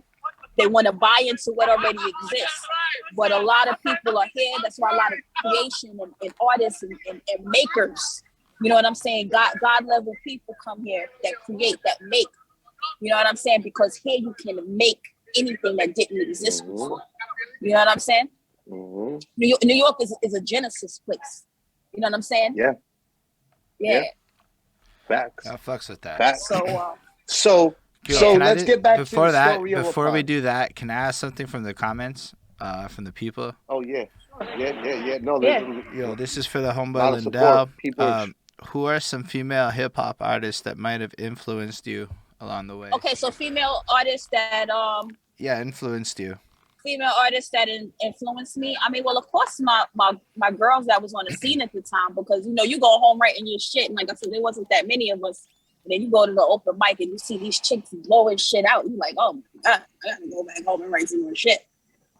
So I want to mention all of those chicks again, like all the Anomalies, Pre, Halix, Invincible, Jean, Sarah, like everybody, all of those females, yesterday, you know what I'm saying, with her smooth self. Okay, she's my homegirl's tuning in. What's up? I don't know if she's in yet, but big shout out to my girl Cassidy. She a barber chick. She nice with these clippers. She don't play no fucking games. You know? Hey, it's like the clipper game, like the rap game. But we can get to that. Y'all can ask me about that later. Female barbers. That's like female barbers. Shit, right? Not for nothing. That's like I've seen it, right, as a New Yorker dude, right? Like there's like bitch. What's up, Cassidy girl? You in here, right? The pushing. Sorry, I'm the pushing. You good. The pushing of of women, like as barbers. That used to be a taboo. That did not used to be the thing. You know what I mean? And now it's like the thing. Like I see guys leaving their barbers because they're almost kind of like chasing the wave where they're like, nah, everybody got like, nah, I need to have not a woman just that, like it's now. nice to have a woman touching me, but I had guys tell me that they like women for the details, right? Like they like women because women get into the details. Yeah, I mean it makes more sense, right? Like a woman's gonna know what a guy's supposed to look like when he's supposed to look good. More than a guy. I think same thing. Like a guy will change the template. A woman, like a guy knows, you know, masculine shapes, that energy. But a woman knows what she wants to see. She wants to know how she feels when she look at a dude, right? Like, you know what make you weak in the knees, and you trying to recreate that all of the time. That's why I tell my clients, I'm like, yo, my job is just to make you a little more fuckable. You know what I'm saying? So to help you create the version of yourself that you want people to believe that's you what are. it is. You know right. Earlier before we started the show, I didn't even finish answering that question that you asked me about the female artists, because I don't want to forget my maidens, because we can get back into the barber and shit too in my business. But I used to like I guess like all the chicks everybody else talk about. Like I like Light, I like Antoinette, Ice Cream Tea. I gotta say that I wasn't crazy about I mean, that's way back, right? I wasn't that crazy about Cam and Foxy. I got a new appreciation for them now as an adult, you know, a little bit further past the game than I did when I was younger. Because I felt like like when you was talking about women using their sexuality and trying to control, you know, take ownership of that. And I say yes to an extent, but it was also a gimmick. So you know, I wanted to be, you know, imagine going to a hospital and you get a female doctor. You choose a female doctor because she got bigger tits than the male doctor. That's never going to happen. You know what I'm saying? And I was just always wanted to be respected in my profession. So I never put and I'm always the only, you know, one of the only females in the room. You know, you in these rooms, you in these spots, and it's like wall to wall and smoke, and there's all this testosterone going around. And imagine me coming up in it. These chicks didn't come up in these places that I did. You know what I'm saying? They, you know, they getting put on by Puff, but you know, they was not in the open mics. They was not down in the streets and battling and all this other kind of stuff and doing what I was doing. Maybe somebody like Nicki Minaj was, right? And you see her back in the tapes in the days, she wasn't dressing like how she do now. You know what I'm saying? But you want it to be respected, and you come in those spots. You don't want anybody looking at your boobs. You want somebody listening to what you're talking about. You know what I'm saying? So for me, it wasn't a matter of, you know, not being feminine or not embracing my femininity. I was embracing my craft. You know what I'm saying? And I wanted my craft to speak for me before I wanted my body to speak for me, because that's easy. You know what I mean? Dudes, it don't matter. You know, you come outside in a burlap sack, you know what I'm saying, and a black eye, and the dudes still want to, you know, give you some rhythm or whatever. You know what I'm saying? So, this is a fact. This is a fact. Getting laid is easy. We all here because somebody got laid, right? So that's not hard. Yeah, that's not hard. But to be respected was not easy. No. You know what I'm saying? It was very difficult back then. In New York City, it was very difficult to get respect. I mean, it's easy for everybody now. Work for it. Yeah, it's easy for everybody now. Like, you can kind of have a little wavy image. Like, a lot of the stuff that's fly now, even in terms of, like, you know, like the dudes and the cats that's coming out now, like, none of that shit would have flew back in the day. Like, yo, you remember that story with KRS-One coming and grabbing the PM Dawn dude off the stage and busting his tail or whatever? I do. You know, none of that. Yeah, now he came and threw the dude off the stage, man. It's a famous story. I remember one time I did a party at what the hell was the name? I can't remember. It was on 28th Street, but it was a popular spot at the top. I did a party, and my homegirl, she came through, and I want to shout her out, but I don't want to say her name because you don't want to associate her name with the with the event, with the story, right? With the event, with the story, but she was a female artist at the time. She didn't even get as much light, but she knew a lot of people. She was well connected. Like I said, the scene is small. Everybody knew everybody. But she had brought ODB with her to the show, right? And he performed. And there's a story I think about him doing the same shit to the Roots. They brought him on the stage and they couldn't get him off. Same shit. It was like a showcase. So there was a lot of people performing. Everybody had a time slot. Yo, he got on the stage and took over her whole set. I think she did one song. You know what I'm saying? And I had to go to ODB and be like, yo, bro, like, you gotta. You had to be the one. You gotta. Yeah, no doubt you're a superstar. We're so blessed to have you here, but everybody trying to get like you. You know what I'm saying? Everybody trying to get like you, so you gotta get off the stage, bro. You know what I'm saying? Like,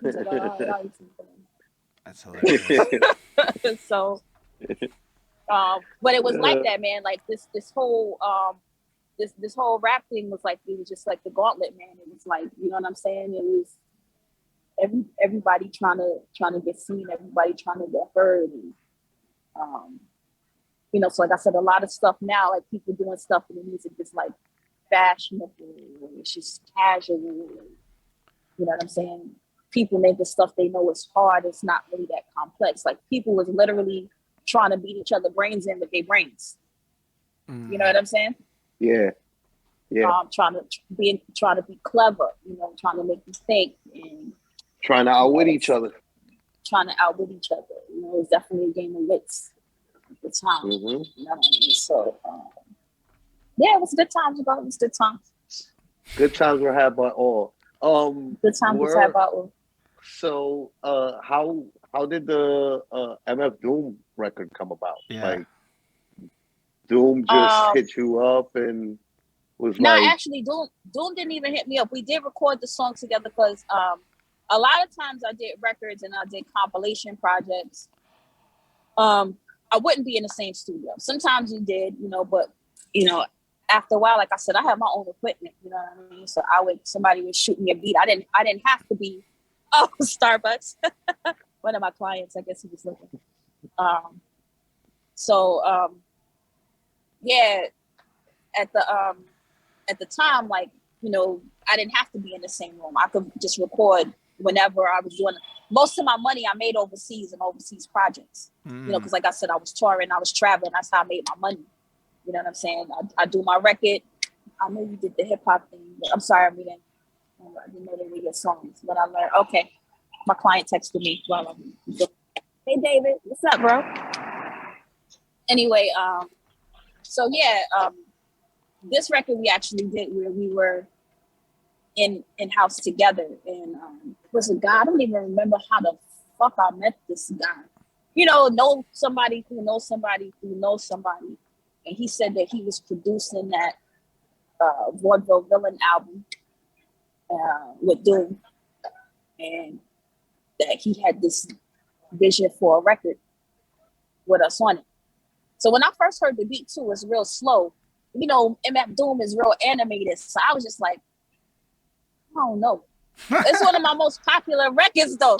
It's like probably my most popular record that I've ever, done, because everybody knows Doom. He's a legend or whatever. You know what I'm saying? So, and people, like every day, somebody send me a message and tell me Facebook, wherever, people, Twitter, and people posting and retweeting and this song every fucking day. You know what I'm saying? Yo, somebody when we were playing your music at the beginning, somebody said that that song was how they discovered you as an artist. A lot of people say that. Yeah. A lot of people say that. But that record did open, a lot of doors for me again. Like you got to keep doing things. Like I said, I'm a little bit more on the entrepreneurial side, and my focus kind of shifted. Like I said, I have to have children because I couldn't tour. You know what I'm saying? I did my last tour 2 months after my son was born. Yeah, like I said, I kind of embraced myself as a different person, and I'm like a lady. I just had a baby, and I couldn't. I went to Japan for 10 days to do a Nujabes concert. He had just passed away, and I was like, I was dying because I was away from my brand new baby. You know what I'm saying? But the artist life is the life that I know, and I got think about it. It's crazy to leave a 2-month-old baby with somebody for 2 days. Who the fuck does that? Like with guys do that. I would go on tour and they guys. Yeah, nah, that's not even like. I didn't have. It's not even a question. Nobody's even bothering the guys. Like, what? That's no big deal. That's the way it's supposed to be, bro. It's a way different look for dudes. I mean, as a matter of fact, Shabam. I mean, except for Spinner, but Shabam, Plex, all of them had kids already. They all had families. Complex, we used to go to the studio and we'd be doing our shit. He came pick everybody up in a minivan, bro, because he had a family. You know what I'm saying? And he had a family. That's dope. That's dope, though. Yeah. That's dope, though. You know what I'm saying? But I didn't have any kids at the time. I didn't have kids till I was in my 30s. You know what I'm saying? Because it just wasn't, like I said, it was Peter Pan lifestyle. It just wasn't a thing, because the guy, you can go away and you be on tour and your wife is taking care of your house. Your wife is taking care of your kids. But when you're a female artist and you have children, like I said, the artist life was all I knew, and I kept seeing myself through that lens. But then when I became a mother, and then like I said, to leave my baby, I was like, oh, we gotta do something else. You know what I'm saying? We gotta do something else because the baby is, it's about that baby. You know what I mean? So my son changed my life. I always said, I tell him that all the time. He changed my life, man. But in all of the good ways, he opened up a whole lot of portals to knowledge for me that I didn't have access to before he came through. You know what I mean? Mm-hmm. What kinds of portals of knowledge did he unlock? I mean, I don't know. Having a child. Everybody that I know that has children always expresses that they didn't understand life the same way until the same way. Like once you have a child, life becomes like a different understanding. Right. It's the same thing, and the like I said different about operations. transferable information. I mean, you just have this perspective that changes, that's so different, that it touches how you think about everything. I mean, nothing that you do is the same. I mean, you don't shop for groceries the same. You don't drive the same. You don't spend your money the same. You don't think about making money the same. You don't think about how you spend your time and the value of your time the same, right? Like right now, I got a family. I'm out here, like I had to hustle. Like I said, I went to my client or whatever. I work for myself, but the way I value my time is different. You know, if you got to pull me out of my house and you pulling me away from my children, you got to be talking about something. I don't go come out of my, you can't call me like, oh, let's go to the bar for no fucking reason. Like, for what? I got a bar in my house. Like, my grandfather built a bar in my basement. I got all the liquor. What you want? I got gin. Like I said, I got all the apps. You know what I'm saying? I could cook. I got the snacks. You know what I'm saying? So, like, Punny said, the fuck I need that shit for? Yeah, I don't even need your company. Like, now when I think about, and even partying for a living, I think about going to a party in a club differently. Like, I'm going to a party in a club, it just feels dumb to me.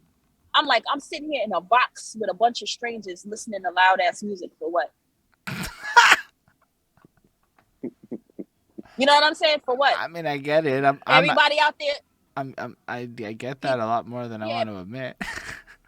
Yeah, like people out here, they want to be seen. I don't give a fuck about being seen. If I want somebody to notice me, I'm gonna just flip the switch and turn my shine on. You understand what I'm telling you? Yeah. A lot of a lot of people out here is just customers. You understand? But I'm trying to self-serve. You know what I'm saying? I'm like that's that New York shit. I'm taking what I want from life. I'm pulling my shit. I'm a magician. I'm pulling my shit out the air. You know what I'm saying? Whatever the fuck I want. I'm not going somewhere to be seen or to be recognized or to validate me or to be like, oh, look at me in this dress. I'm spinning. Like, I don't give a fuck. You know what I'm saying? I clean up nice, but I don't give a shit. I love being incognito in the streets. You know what I'm saying? It does sound. I don't even care about. Yeah, I mean, but but my goal is to try to do what I want, right? Like, I want to be on my own time. Like I said, my life is valuable to me. My time is valuable. I'm not a slave to routines that don't serve me. You know what I'm saying? I'm trying not to be. I mean, I'm a human. I'm flawed. You know what I mean? But I'm just trying not to be a slave to routines that don't serve me. Yeah, this is like big knowledge nuggets right here. Or ideals that don't serve me. You know what I'm saying? Or even money. I like money, but when we start talking about that, I'll just say, like, money is not real. Money is an avatar for value. The buzzword is value. What's valuable? You know what I'm saying? Like, look at Russia right now. They said the ruble, the political conditions changed. The ruble was worth one thing one day, and the next day it's worth 1 cent. Money's not real. Talk.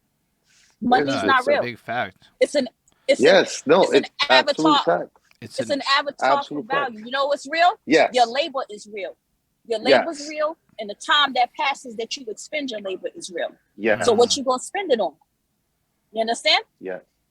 If I'm coming away from my family, my family is the highest value to me. It's the highest priority to me. So if I'm going to leave my highest valuable, most valuable thing for something else, what's the offer? You understand what I'm telling you? Yeah. Yep.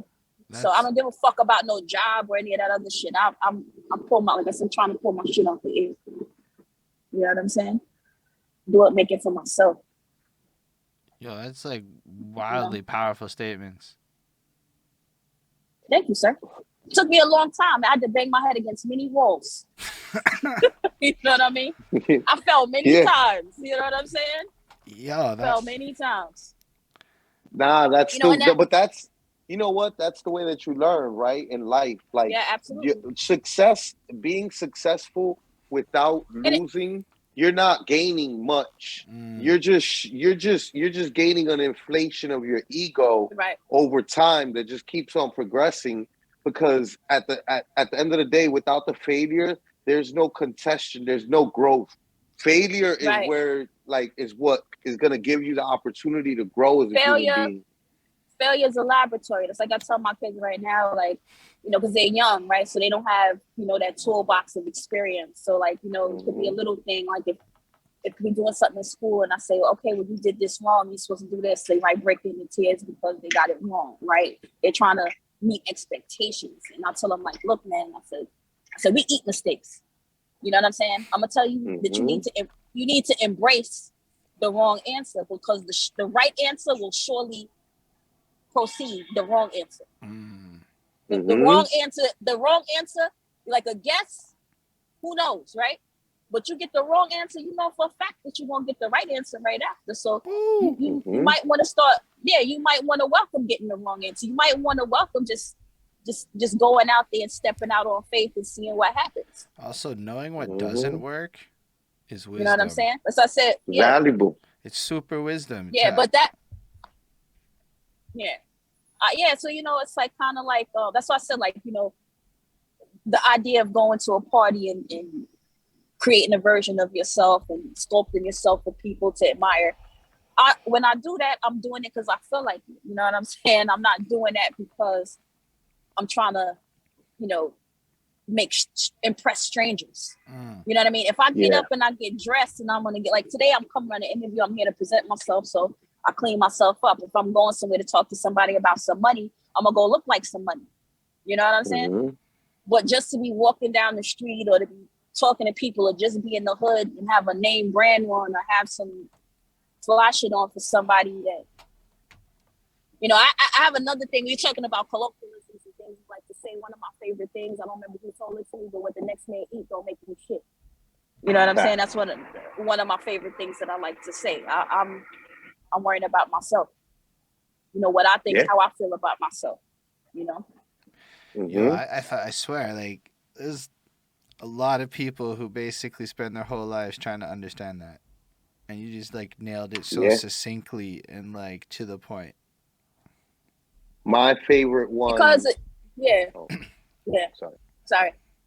No, I'm saying because the game is like that also, because, like I said, you do music and, like I said, you kind of like get stuck in this like celebrity, and then you start thinking about how other people think of you, right? Like I said, I haven't put out a project in a long time, but you get in a room of artists, what they're gonna say? Oh, when's your next project coming out? Oh, I'm doing this, I'm doing that, and then you start thinking competitively, as you know, instead of thinking about running your own race and thinking about your own value and doing what you want in your own time. And if you even feel like doing that, like I love music. I still consider myself a maker and a creator and a God level, whatever. Like I said, a magician. I create every day, right? But am I interested in necessarily doing hip hop music? Maybe sometimes, but I feel like I said, I had a ministry in terms of what I'm doing, but where I'm at right now in life and the things that I've embraced, I feel like my ministry is a lot bigger, right? Like I thought of myself through one particular lens, but now I have so many more talents. I could lay hands in so many different areas. You know what I'm saying? And also parts of myself that I want to, other parts of myself that I would like to develop and grow. You know what I mean? So I'm not interested in running other people's race, just saying, oh, well, I'm doing this, like just to impress people. You know what I'm saying? Like everything that I do has to serve a purpose. I saw one time on Reddit recently, but you know, that's again, still, like I said, I'm human, so I still do have some ego, and I Google myself sometimes to see if my name's still living a long time. Your name still rings bells, B. My legend is still popping in the streets. Your legend is still popping. Yeah, so I saw a thread on Reddit, and the dude was like, I heard she's a barber. Why would you want to not be a rapper and be a barber? Right. The fans that don't you know, come from here and don't know what it is, like. But people want what they want. They have their expectation of you and their vision of you, and that's just because, you know, they're like, I need more, you know, like they want you to feed them, and I get it. It's like I said, you know, but what I think there's so much value in what I do, and one of the reasons why that I work with men all the time is because, like, as women, you know, we kind of got the beauty game on lock, right? Women been going to take care of themselves, but my clients are kind of on the high end side, and not kind of, they are on the high end side. And I'm like, you know, dude might have on like a $50,000 Rolex and a $10,000 Tom Ford suit, but he got a $25 haircut.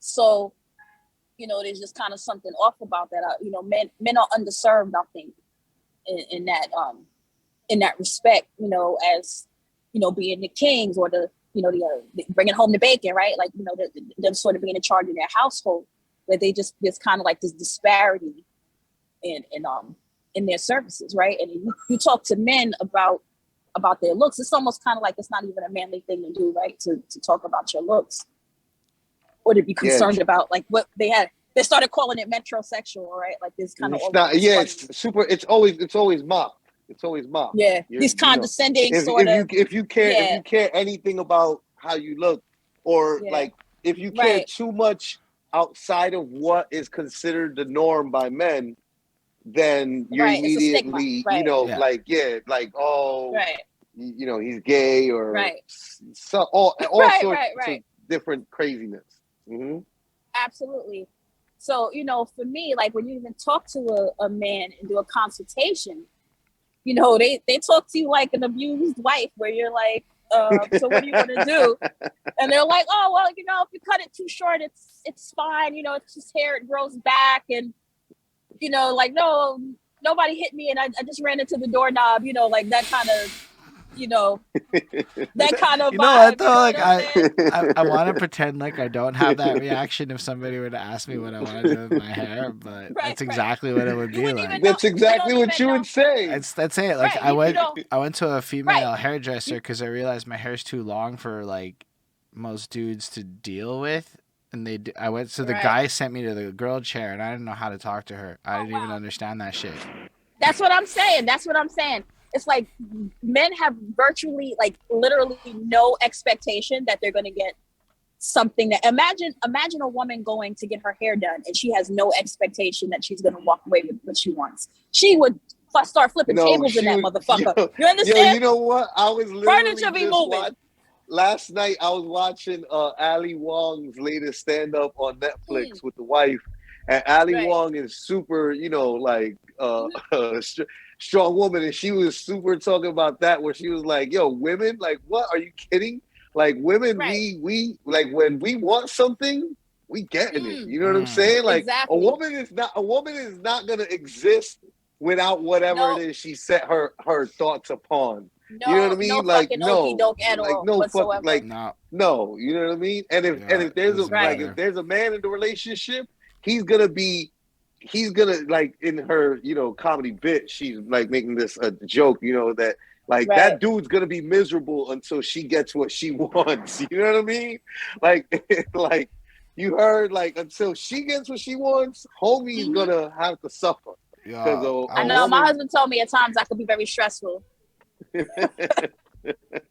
It's I understand it. I've made that mistake when I found out. I've learned with dessert choices. If she says a dessert choice and we get a different dessert choice, that shit's gonna show up in the house within 3 days. It doesn't matter if I'm there or not. It will arrive. And so I've just learned that it's cheaper to give her what she wants right away, because ultimately she's gonna get it. Right. And then because there will be 2 desserts. Exactly. It's just gonna happen. And absolutely, she's salty, which is not my favorite. So you give her what she wants and you win. Apani. Right. I know you're feeling. Well, you know what?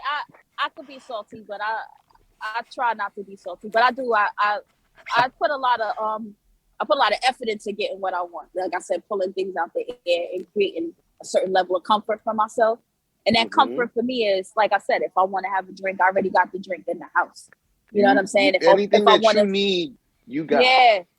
Have, you know, like, just down to some little shit. Like, I don't want to be cutting garlic. I got me a little garlic press. You know what I'm saying? Just like whatever. My little accoutrement. You know what I'm saying? Like, whatever it takes to make my life a little bit more comfortable and convenient. I go to, I don't want to say great lengths, but I decide I want it, and then I go make that happen. You understand? That's powerful. So, you just, like, that's a self-help book.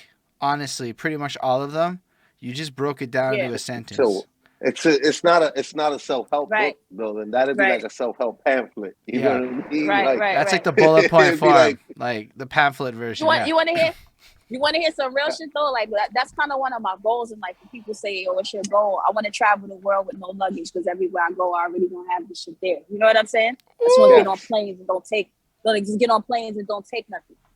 You know what I'm saying? Actually Yeah. sounds my fire. Yeah. Yeah. No. It's super fire. Why I not? never even thought that was You an know what I option mean? until you said it.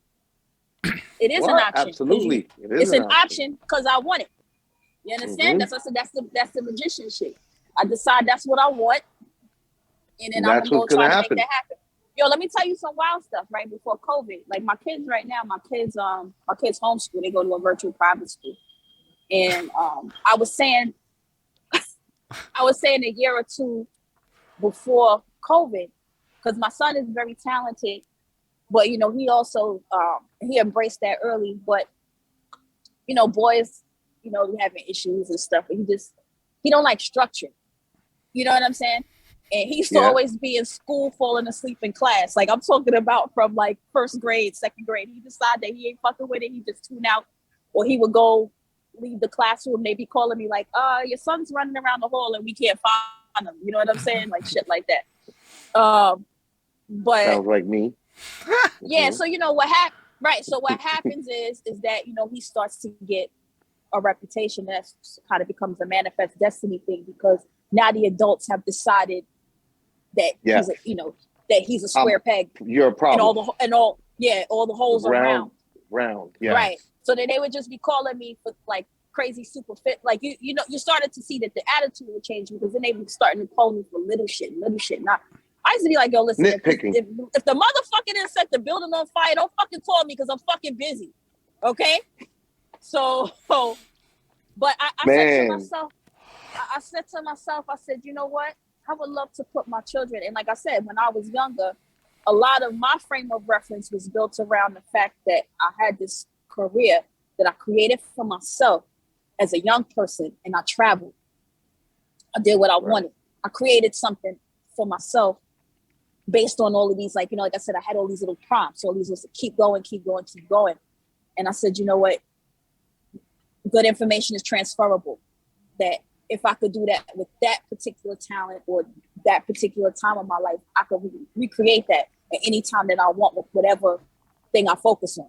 You know what I'm saying?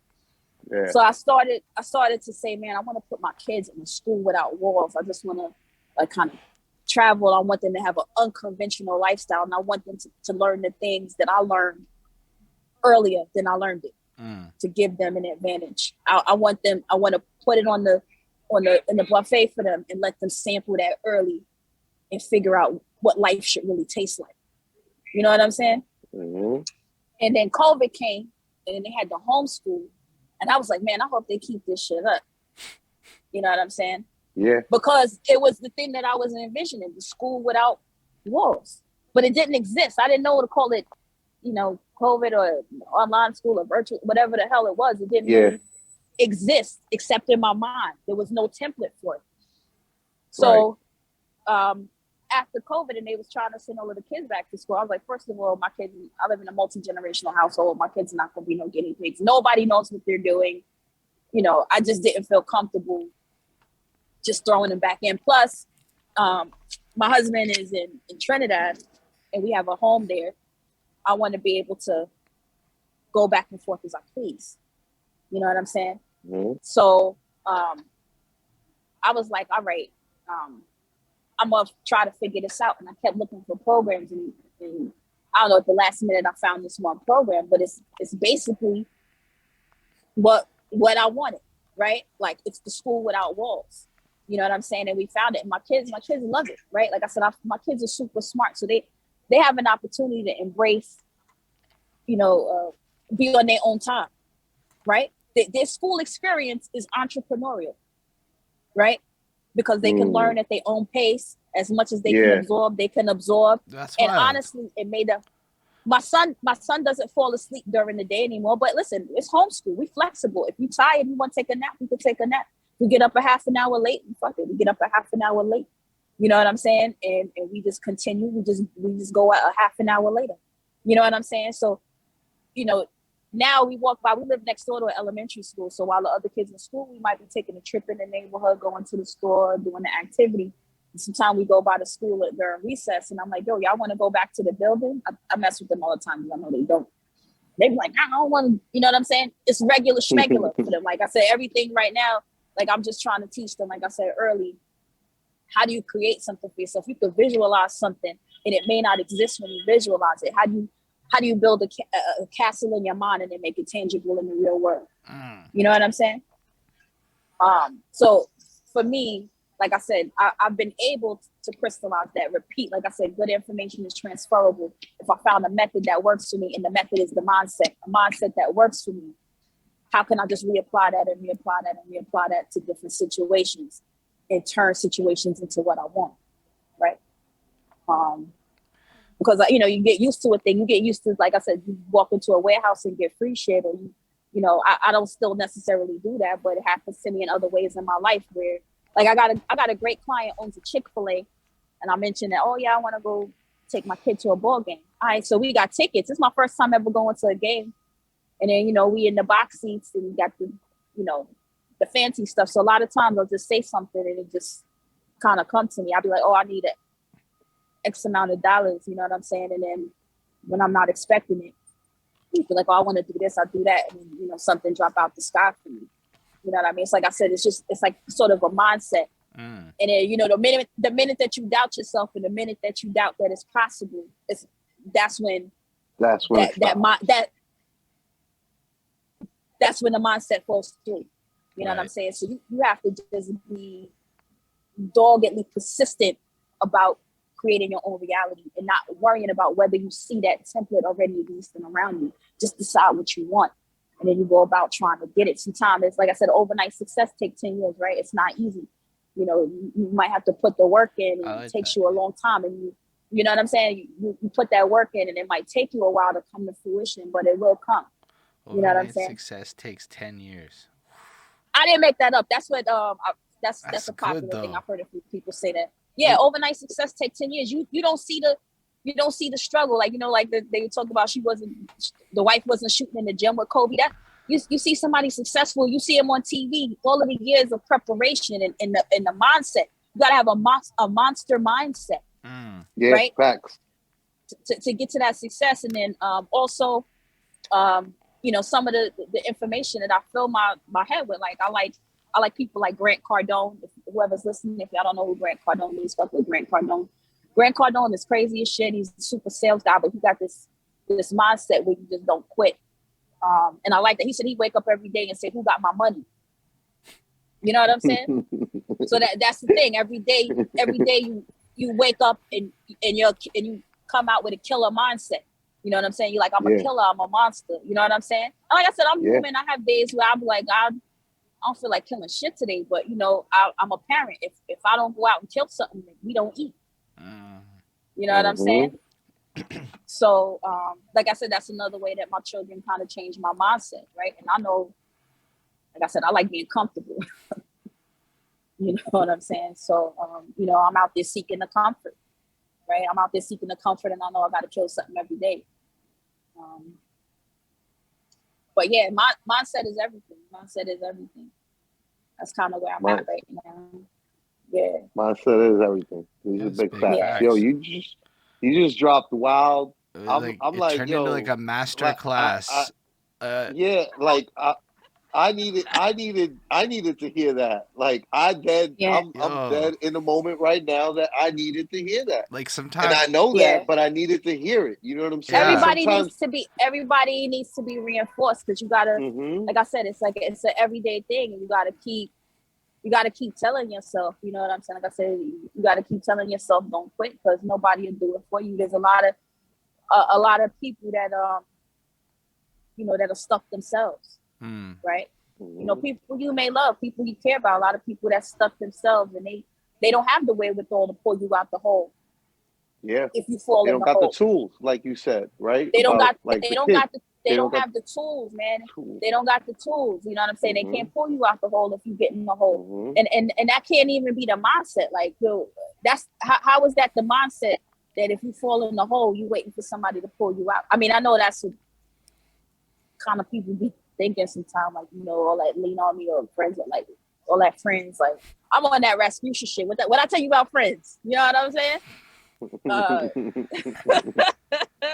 My Norbit shit. Like, you know, I'm like, if you get into the hole, you gotta pull yourself out the hole, man. Like, you know, big facts. You know, God, yeah. Hopefully hopefully somebody does come along and you know, like I said, I've had people tap me on the shoulder and help me, but even still, you know, there's a limit to that, right? Like you get to certain levels, you get around successful people, you know, I don't care, you know, what you say. A lot of times, like especially living in New York, you got a lot of opulence around you all of the time. And people that don't have it, they look at people who got it and always think that they stole it from somebody, like they didn't work for it. You understand? Or you even talk about this 1% kind of conversation. And this is not me having a conversation where I'm trying to, you know, defend greedy people, because everybody who has money is not greedy. You understand? No. But they are driven. They are driven. Honestly, I feel like a lot of the successful people, as I said, if I got my opportunities, a person who ain't got it can't put you on. Only a person who is successful and has something to spare, right, can give you something, right? So just that whole ideology where, you know, like I said, people are greedy or, you know, they trying to hoard it. That's, you can kind of cut that out just at the bottom, because somebody who ain't got it can't give you anything. Yeah. And arguably, they have nothing to give you because they got. So you have to get something. Yeah, you got to get something from somebody that got it, right? So all of my opportunities that I've had, you know, a lot of them have been from people that have been successful and had looked at me and say, "Yo, you belong here." You know what I'm saying? I'm gonna help you out, but I had to do work. I wasn't sitting at home waiting for it to fall out the sky. I had to go put myself in a place that I could be around people. I had to go where the people who got it go. You had to go outside. You know what I'm saying? I had to go outside, man. I had to go, but not just anywhere outside. Because sometimes you go outside, you're in the wrong place, especially in New York. Like I said, like you said, whatever you want, you could get here. You want to catch a bad one, you could catch a bad one too. You know what I'm saying? But you know, you want a blessing, you got to go where the blessings is at. You know what I'm saying? So, and I find that a lot of people that have, you know, or successful, or they're doing a lot of things. Like success is relative, right? Perspective, you know, everybody's success looks different. But people who are doing things are usually like, oh yeah, sure, yeah, you do this. They are very free with information or opportunities. Like you and I follow each other, Flacko, on social media. So I don't know if you saw, like, I just started doing a mentorship with Goldman Sachs, which is so far away from rap. I think I saw that. Yeah, I got that referral from my client. That's wild. I'm his barber, right? So if he wanted to, you know, if he wanted to just think of me as like a barber, right, and put me in that box, he could have, right? But, you know, just like I said, you know, kind of person I am, places I go, kind of conversations I have or whatever with people. My clients, honestly, I joke all the time. I tell them they are my social life. I don't party, but I have some magnificent conversations and I learn something every day. You know what I'm saying? But he was like, look, I was talking to him because I'm also back in school. I'm studying computer science. I did music. I flunked out of college multiple semesters because I was going on tour. I would go register for classes and something. When I went to France, the semester had just started. You know what I'm saying? A bunch of different stuff. People like, oh, you want to go here? And I'm like, absolutely. Fuck that school shit. I done fucked up so much financial aid under my mama's name. You know what I'm saying? Back when I was young and I was going to school or whatever, because that was what I was chasing. Like I said, now I'm a little bit older and my values have kind of shifted a little bit. I always like to learn, but you know, I was like my son. I didn't do well with structure. Right. You know what I'm saying? I needed to make it for myself. I couldn't fit myself into somebody else's structure. You know what I'm saying? So yeah, my client had hit me up and was like, yeah, I was talking to him about things I'm doing because he works in the tech world. He used to work for Goldman, but he works for Facebook now. And, I don't know if he's listening. Hey guy, I'm not gonna blow up his name, but hey guy. Shouts to him. Word. Yeah. But anyway, so he was like, yeah, you can use my name. I'll call somebody for you. He told me about it, and I just never saw myself, because you think about Goldman Sachs, you think, it's a very successful company. Like, they're elite. They're like the best. They are a huge wealth incubator. You work for Goldman Sachs, they're going to make you rich. You understand? So I just never saw myself in a place like that. So very like conservative and in corporate, even though I code switch pretty well. You know what I mean? I was about to say, I wouldn't be shocked to find out that your code switch. Yeah, so I code switch pretty well. You know what I'm saying? I mean, but like I said, I create what I want, so I don't necessarily have to. Right? Hey. I mean, that's the thing about the city, right? Is like it forces us to be different people in different rooms, right? And that's not a bad thing. Different rooms, different areas, different parts of town, different vibes. You can float into whatever vibe you want. But he was like, yeah, you can use my name, you can do whatever, and I didn't. I started, because I had to write like a little cover letter to get in, and I had versions of it that I wrote that I had his name in it, and or mentioned that I was referred by a former employee or what have you. But I never did. I just used my own thing and got in on my own merit. He's still telling me, listen, when you get to the end of the program, there's gonna be like a little interview. So like, just call me beforehand. I'm gonna tell you, like, I'll put you up on some lingo and just kind of things that you need to drop when you're having a conversation with them, right? Saying he had something extra to give me. It's a guy he had necessarily. I'm doing a service for him. He's paying me for that service. We're having our interaction. He had absolutely no reason. We had a conversation, called me like a week or two later. He said, yeah, I was thinking about that conversation that we had. And I think you should apply to that program, because I look at the qualities and the successful people there. It's a great shop, great place to work. And he said, they got these these programs there. He was like, you should, while you're in school, he said, you should go and check that program out and, use me.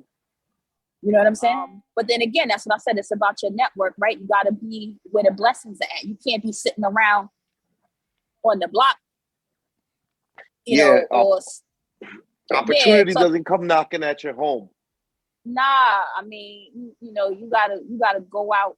Like I said, you gotta go out and kill something every day. You gotta go out and you gotta talk to people. You gotta put yourself out there, and that also means, like I said, like me having been in a box or doing music, like I realized that I needed to work on different aspects of myself, right? Like I needed to be able to put my hand in different pots. I needed to come out of the idea, and I had to accept that I had a lot of different facets. I had different layers, and that it was okay for me to explore these things. I didn't have to just be a rapper.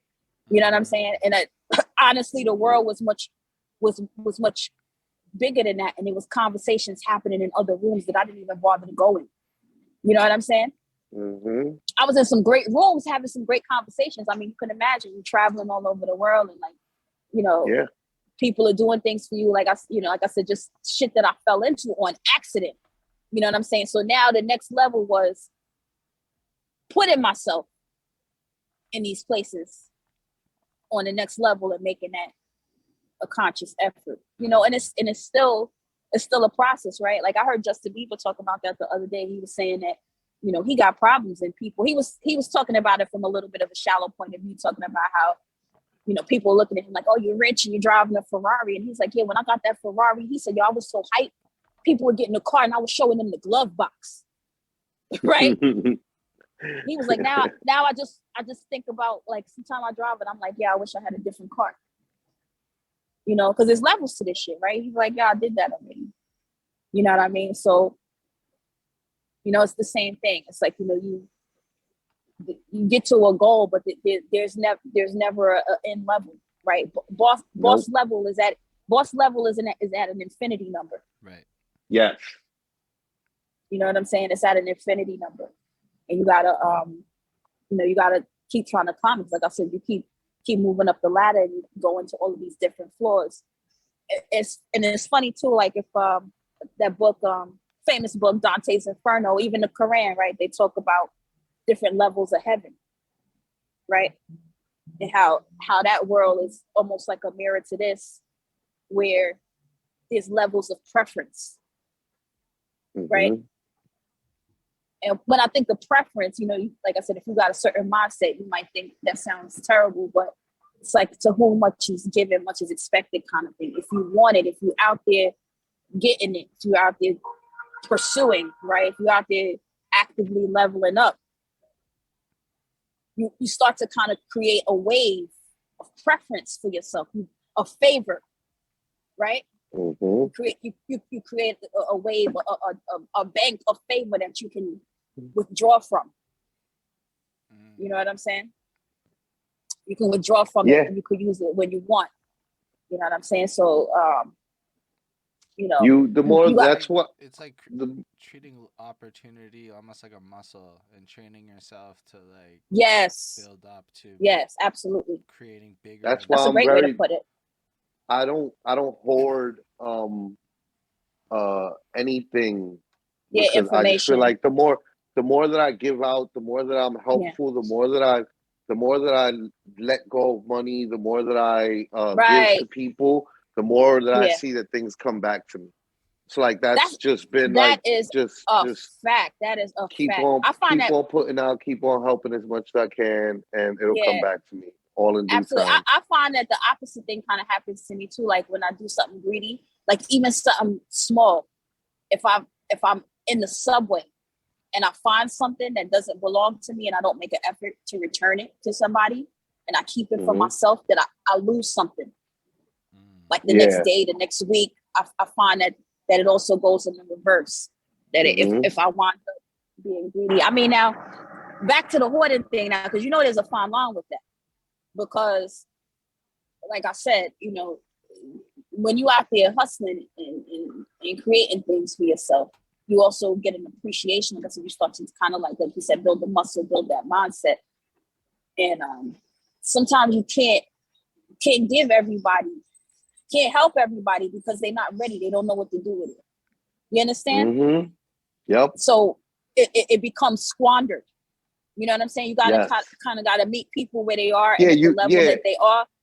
Because I would be like that, like the same, like especially like when you at the lower levels of just kind of discovering that superpower. You like you hear that shit in songs every day. I want to put my people on. I want to put the whole hood on. You cannot. You know what I'm saying? And there's no. You can't because some people not ready. You can't walk. You can't walk for other people. Yeah, they not. You could give them a blessing, but they're not gonna know what to do with it. Well, you can't give them every blessing. You can't. You can't get to the third floor unless you get to the second floor. Sometimes you kind of just gotta throw out the jewels a little bit and see where people are. You gotta meet people where they are. If I got something that I can do for you.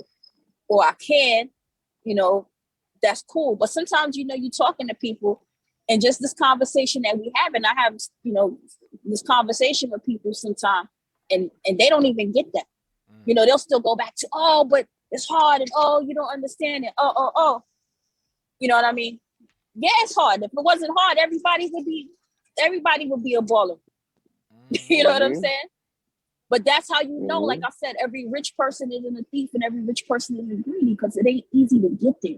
And once you've gotten there, you know how much work it takes. They already know that. You know how much work it takes. Can't waste your time and waste your efforts and your energy with people that don't really get it. You know what I'm saying? And I'm not saying not be in these rooms with people. You gotta be around all kinds of people. You know what I'm saying? I remember one time, again, things that transferable information, right?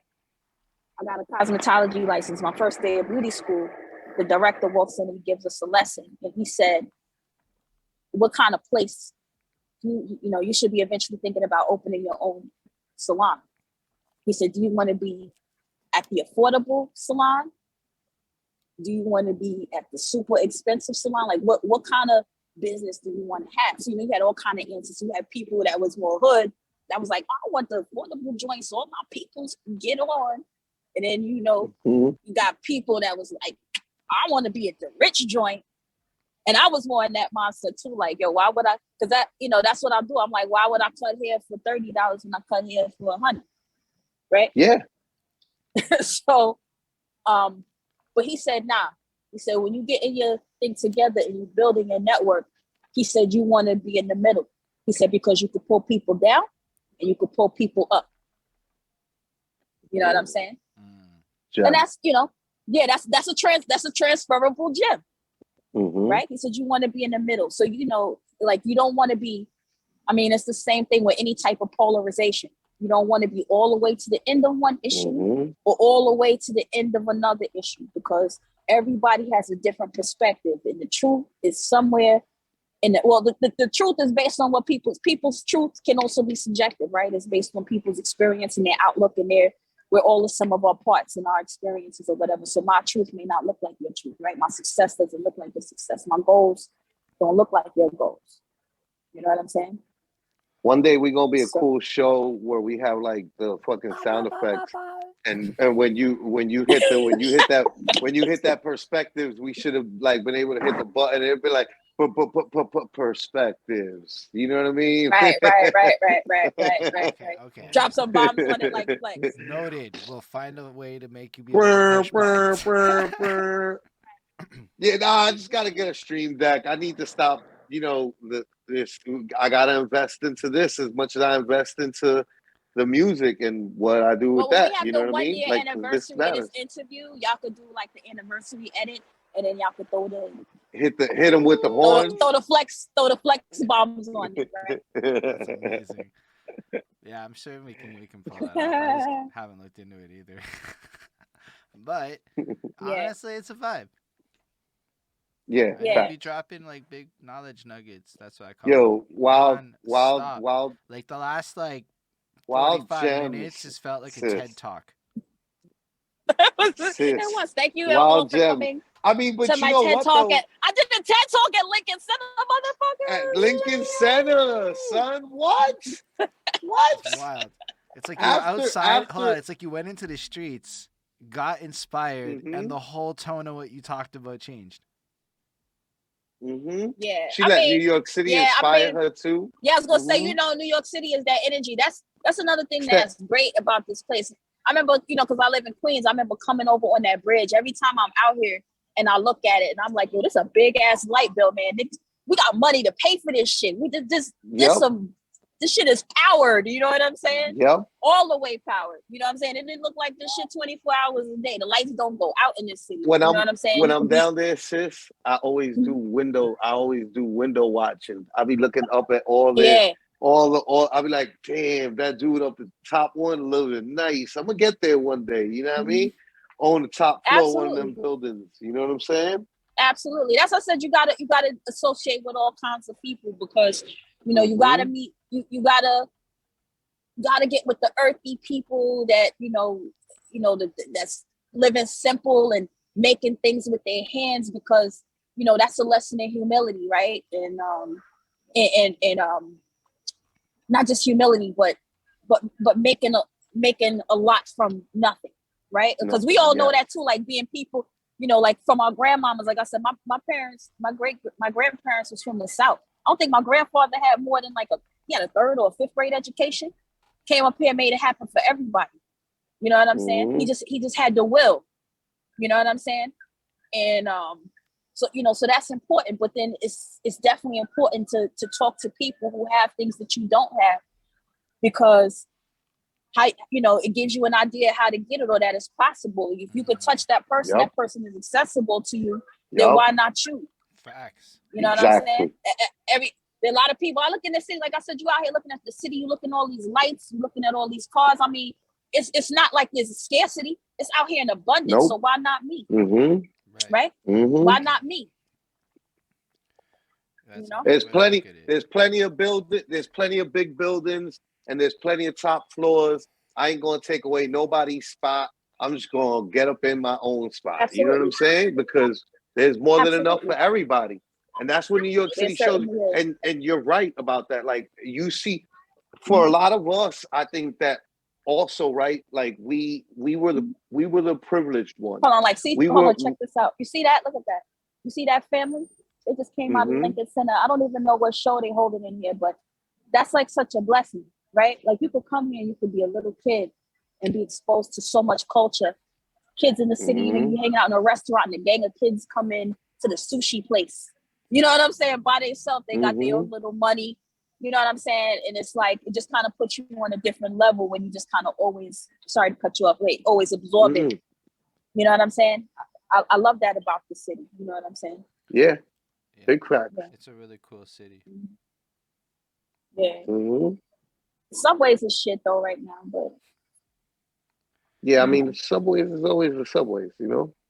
I don't know. It's real bad right now. It's stink. Yeah, it's, you know, it's but been a lot of upheaval with what's been COVID, happening ever since COVID. Yeah, you know? absolutely, yeah. Mm-hmm. Because you But know what? The homeless people's out here hustling too, right? There wasn't yeah, nobody on the street. Right. Nobody on the street for them to hustle to. So mm-hmm. The homeless people in New York City is just, you know, they're moving a different way, and there's a lot of people who have you know, a lot of you know, personal issues that they're dealing with, yeah, and they don't want to be in the system, and they you know, absolutely. like they don't want to Who be does? inside, you know, Who and does? they're just like, yo, I'm just good, I'm just gonna ride these trains, I'm gonna manage Yeah, this city how I manage it, you know. yeah. Absolutely. Mm-hmm. Yeah. Yo, it was a blessing. Blessing. You came by, and you first off had the first half of this in the Starbucks where we went through your life Super story, coffee shop and then style. Yeah. the second half you hit the streets of New York City, and Yeah. you fucking gave the ill TED Talk cross mix with like what's the really super famous motivational speaker dude? Like Gary The Uh bunch Vee or of one of them. Tony there's a Robbins, bunch Tom. of Gary Tony Vee, Robbins. There we go. Tony Hit them with the Robbins, Tony Robbins. It was a Tony Robbins Simon X Sinek, TED Talk. You know what I'm saying? It Yo, was a Tony Sadhguru. Yes. facts. But and it was just like like dead on. Like mad education there. Like that's the biggest reason that this is a blessing to do is cause like I watch this shit on YouTube and then I get to have moments where no, I'm this is the conversation I'm having and it was just that blessed to Yeah. hear you talk. Like we didn't have to say shit. We just sat there and enjoyed the greatness. Well, I'm sorry. yo, Like I no, said, I no, could no, talk. no. That's no, No, that's that's that's like the that's the point dream. of it. That's the We're here to dream. that's the name of the show, right? Like we're here to hear your perspective. Facts. You know what I'm Yeah. I mean, saying? Like I'm being overly humble, like excessively humble. But yeah, thank you. I mean, I appreciate it, and sometimes it's good for me too because you got a lot of things like my mom no, it is really going. is. So sometimes you got to reinforce things with yourself. I mean, like I said, you know whether you're saying a prayer or whatever, what a blessing, you gotta you kind of gotta self affirm through repetition, right? By just kind of reinforcing your values inside yourself and saying it out loud so you can really claim it and you don't fold, right? Because you already put it out there, so now you can't fold. You gotta really live that. Fact. Hold yourself Yeah, accountable. So I appreciate the yeah. opportunity No, we you guys have appreciate me you. on Thank today. you so much. This is like, and on For real. top of that, you just Thank told you us for all blessing us about with your how, energy in and a your sense, presence. we're keeping you from your family and how much you prioritize that. So you went into like overtime on Yeah, this. nah, exactly. Big Yeah. thank you. Well, that's okay. I mean, this is a moment that I'm supposed to be here right now doing this. My kids will be all right, and there was value in this moment. I don't do a lot of interviews. Like I turn You down a do lot of not. stuff. I didn't You know do I that. don't not. really do a lot. You listen. You turned us down initially. You know what I mean? I was like, Yeah, yo, and you were like, and I was like, well, you know man. what, sis? Right. You know what, sis? I'll come back around. I'll spin the block, Yeah. and I'll come back. And I spun Mhm. the block, and when I spun the block a few months later, you were like, you know what? Okay, and I was like, I'm Mm. real glad you did this. you know what I mean? Like for real. Yeah. I was really happy. You know what I'm saying? Yeah. I You know what? like for I get me, tired of them hip hop interviews sometimes. Like they really be like. That's why I was like, yeah, don't ask no, me to come do no like weak ass freestyle or some no shit. freestyle. None of When that did you dumb fall shit. in love with hip hop? Yeah. Would you be down with being on Love and Hip Hop? Like these things that it's just like, bro, nah. Asking you about gossip and all that kind of shit. What I want is like to learn more about Mhm. my friend's life that I don't know, right? Like that's Appreciate why you. we started childhood, so that like I Mhm. want to get to know you better, but like also Yeah. like this is what people really care about. I think, you know what I mean. Like the I think people so. that have I been think, following your journey, like yeah, it musically, provides the all most these value. years. Yeah. That's what they really want to know. Like they want to get to know you better as a person, and like where like an album provides value in a way that they want. I think that an interview of this nature provides a different type of value that they can also, It's you know what I mean? Like, but it's like, yo, I don't appreciate. even know. Like, you drop knowledge out of, like, I read a lot of books, and like, Yeah. you Yo, drop and you didn't even, you, she didn't even give us the whole stories, bro. Nah, I And missed I she missed so didn't much even give shit. us, she didn't even give us the whole TED talk either. That's like nah. the bust This down is TED just talk like, on us. That was the freestyle all off I'm the top saying of the is dome. like, yo, you sound more It like was you're a worth $1 blessing. million than a lot of people I've talked to in my life. Well, I'm not Yes. trying to say I don't know. My goal right now is greater than that. You know what I'm saying? But I think like um, money aside, I already told you that money is not real, Right. right? I am a fan and a proponent of success, and I'm ambitious. But like I said, like it's not necessarily about money. Money is a means to an end. Money is so that you have choices. You know what I'm saying? Right. If you ain't got no Mm-hmm. money, you can't do what you want. You just got to do what you can. Mm-hmm. Right. You know what I'm saying? Mm-hmm. So for me, like I said, I like comfort. I like choices. I like being able to choose what I want to do with my time. So that's why I like money. But my goal is to acquire and accumulate as much value, whether that be through relationships, through like I said, things that make me comfortable. It's valuable to me to have a home that's comfortable and where the energy Yes. and the vibes are good and we laugh. And like I said, my kids are home. We super attached. When I come in tonight, they're gonna be like, "Mommy, we thought you was never gonna come home." Like when I come home, it's a mommy parade every day, and the time we spend together. That's super Is, dope. That's cute. yeah, and you know what? It's corny as fuck, but we're all so close. We just laugh Nah, but every that's day. We good. got Beautiful though. Yo, the we corn got our little love, inside jokes, and we in our own little real universe. We love, go out and interact. real love is Yeah, wild corny. Wild Nah, I corny. mean, Me yeah, and the we wife constantly love you, I love you, I miss you, and it's but absolutely. you know what? Like I'd rather, like I've heard people talk about like, oh, I don't like to just throw that word around. I'm just like, what are you saving it for? Like what Yeah, do you think that there's some like cachet to like not using it with the person that you love? That right. you should praise the people that you love the most all the time as much as you can. You Well, know what I mean? that's a reflection, right? Because like I said, if you don't have it to give in yourself, Mm-hmm. the same thing. It's that whole transferable shit. People can't give you what they don't have enough of, right? Yeah, If they can't spare it, they can't give it. You know what I'm saying? So yeah, that's where that comes from. That's like another habit that I have is I like to give people compliments, right? Like I will give you your flowers. I don't have to know you. I used to, when I first got into the beauty game, I was working for Estee Lauder, and we used to have to recruit people, bring people over to the brand. And I found the best way to do that was through a compliment, right? Because you think people get intimidated sometimes by the makeup lady because you're all made up and the shit costs money. I would always go to people and I would say, "This is a really beautiful feature you have. Well, I really like this," right? Because people are already looking at you like you're gonna tell them what's wrong with them. You know what I'm yeah, saying? mm. yeah, That's again So another so I, giant I knowledge nugget.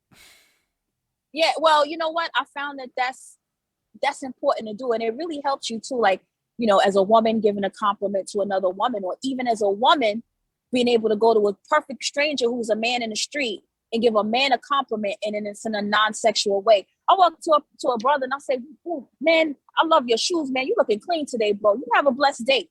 I had a conversation with a lady in the train the other day. I got in the elevator with her, and she had on a nice white coat. It was Sunday. She had a little Gucci backpack on. Her hair was laid. I was like, "Sister, you are shining today." I said, "I hope you enjoy your day. And you know what I'm saying? I hope you feel as good as you look." Man, I was talking to this lady in the train for 15 minutes. She started telling me how she got a ministry for men and she was disappointed because she went to church today and they turned her away. She took my card. she was like, I'm gonna call you. Like, you know, I meet people like that all of the time because I'm just constantly like, just like, listen, I want to leave people better than I found them. You know what I'm saying? That's just my goal, because that's another reason why, like I said, I like my job. Even like, you know, like I said, how music is, it's almost kind of similar to me, an extension of that, because what I do, I make people feel good every day. I never have a bad day because I make people feel better about themselves every day.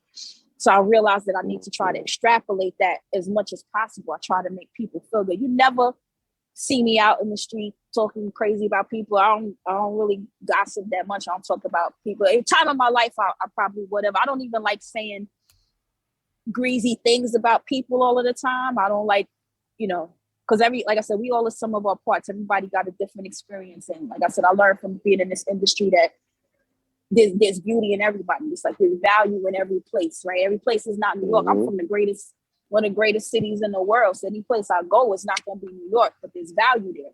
There's people there that are happy. They love their lives. They love their children. They, you know, they have a nice home. They work hard. You know, there's value and there's beauty everywhere you go. And if you can't, like I said, if you can't give or you can't see it, it's because maybe you're not carrying it with you, right? Like this, your eyes, you don't really see it. You know what I'm saying?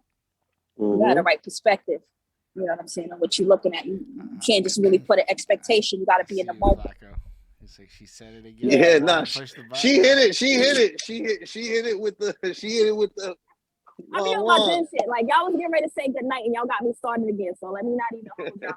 Because I can go. Don't worry. Danny just sent you love and said to you, love you, sis. You know what I mean? That's Thank you so much. I don't know if you're familiar with End of the Week and the Three Kings, but vice versa, who passed away last year. You know, that's his sister, and she helps run this platform, and it's the EOW. I saw her talking earlier, and I networking. wanted to say God bless to her, and then we kind of got started, and we were joking in the back. So yeah. Thank you. God bless you, and I appreciate you. You know, all of you.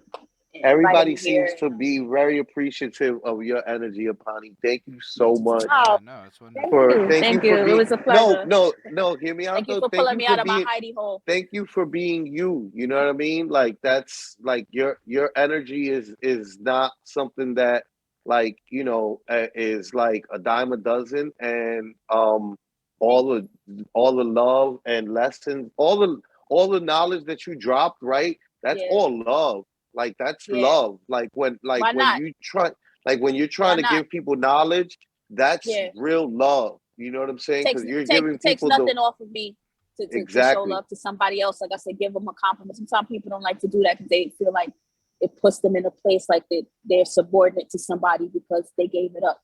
You know what I'm saying? So it takes nothing off me. If anything, like I said, it's a reflection. It makes somebody feel good. All they do is shine that back on you. So I'm glad to be here. I'm glad that you know, like I said, y'all brought me out my hidey hole, and I get to take these thoughts out of my head and tell them to somebody. And I just appreciate you taking the time to share it. Like this really is like an amazing thing. Like it's like for me, it's surreal, right? Like how do I get into situations? Hey, VVS, Big Ox, I see you, bro. Yeah, I see everybody checking in and out. I'm not on the site, so I don't know how many came in or who was here, whatever. Oh, look, Sarah came in earlier too. Yeah, I seen her. She told me she was gonna come in and bother us, so she could text her beforehand. I told you I text a million fucking people. I posted this shit everywhere. But yeah, I got kicked out of Starbucks. Now my AirPods are fucking dying. So I'm gonna let y'all pull a curtain down on me. So I appreciate you coming through. Definitely want to just thank End of the Week for putting this together, because at the end of the day, absolutely, it's going out to the world. And without End of the Week, this wouldn't be here. It wouldn't happening. So thank you so much, you guys, for what y'all do for the culture. End of the Week. They asked me to come to a bunch of events that I never came to, so I apologize. But I'm here now. Y'all can hit me up. Y'all know where I'm at. And then one more thing. Yo, my barber business, Blacksmith Barbering Co. Yes. Blacksmith Barbering Co. Luxury men's self-care. We'll be shit on the Perspectives Instagram page. We'll post the post the flyer, post the link to my site. So that people can, absolutely. It's a vibe. It's not just haircuts. It's total self-care for men, facials, nails, all of the things that men don't normally get. You know what I'm saying? That's what we do. Mhm. And we do mobile service too. So we will come to your home or office. Like I said, my guy got a Chick-fil-A. I cut hair. The Chick-fil-A, I cut hair on your terrace. I'm everywhere. You know what I'm saying? So So yeah, we'll definitely yeah. make sure the links to all that are available and everything so that people can see that. Yo, thanks to all the people Thank you. watching it. I don't know about everywhere, but Absolutely. we've had Bless head people everybody here who sitting came on by. my side for like at least 2 hours, 10 plus, and so I don't know all the other sides. So there's more than that. So like, Yeah, there's the been like, Facebook. I'm to me, it's sure. just incredible when people stay. That's just a testament to how Yeah. interesting you are. Yeah, how interesting you are as a person. Facts. And Well, thank you. I mean, I know we're gonna put up the links and when people are watching and stuff like that. And I had 2 people, like I said, I know I was telling everybody, all my peoples everywhere, to go check it out. So I don't know who came, who didn't come, but everybody who tuned in, thank you. Facts. You know what I'm saying? And thank you for the support. Thanks for the love. It goes to you, Yo Dub. Thank you. And for all the people Danny, watching thank you. in the future, we thank you. Also, like, comment, subscribe. Make sure to check out Absolutely. End of the Week, eodub.com, eodub.com. That's where all the links be at. It's the simplest way to do it. On that note, yo, honestly, it was super great to have you here, and it was super great, honestly, an amazing experience. I don't know if you have any like final last goodbye words to the people. Awesome, yo. Live long and prosper, everybody. All right, respect. Thank you. Gang, gang.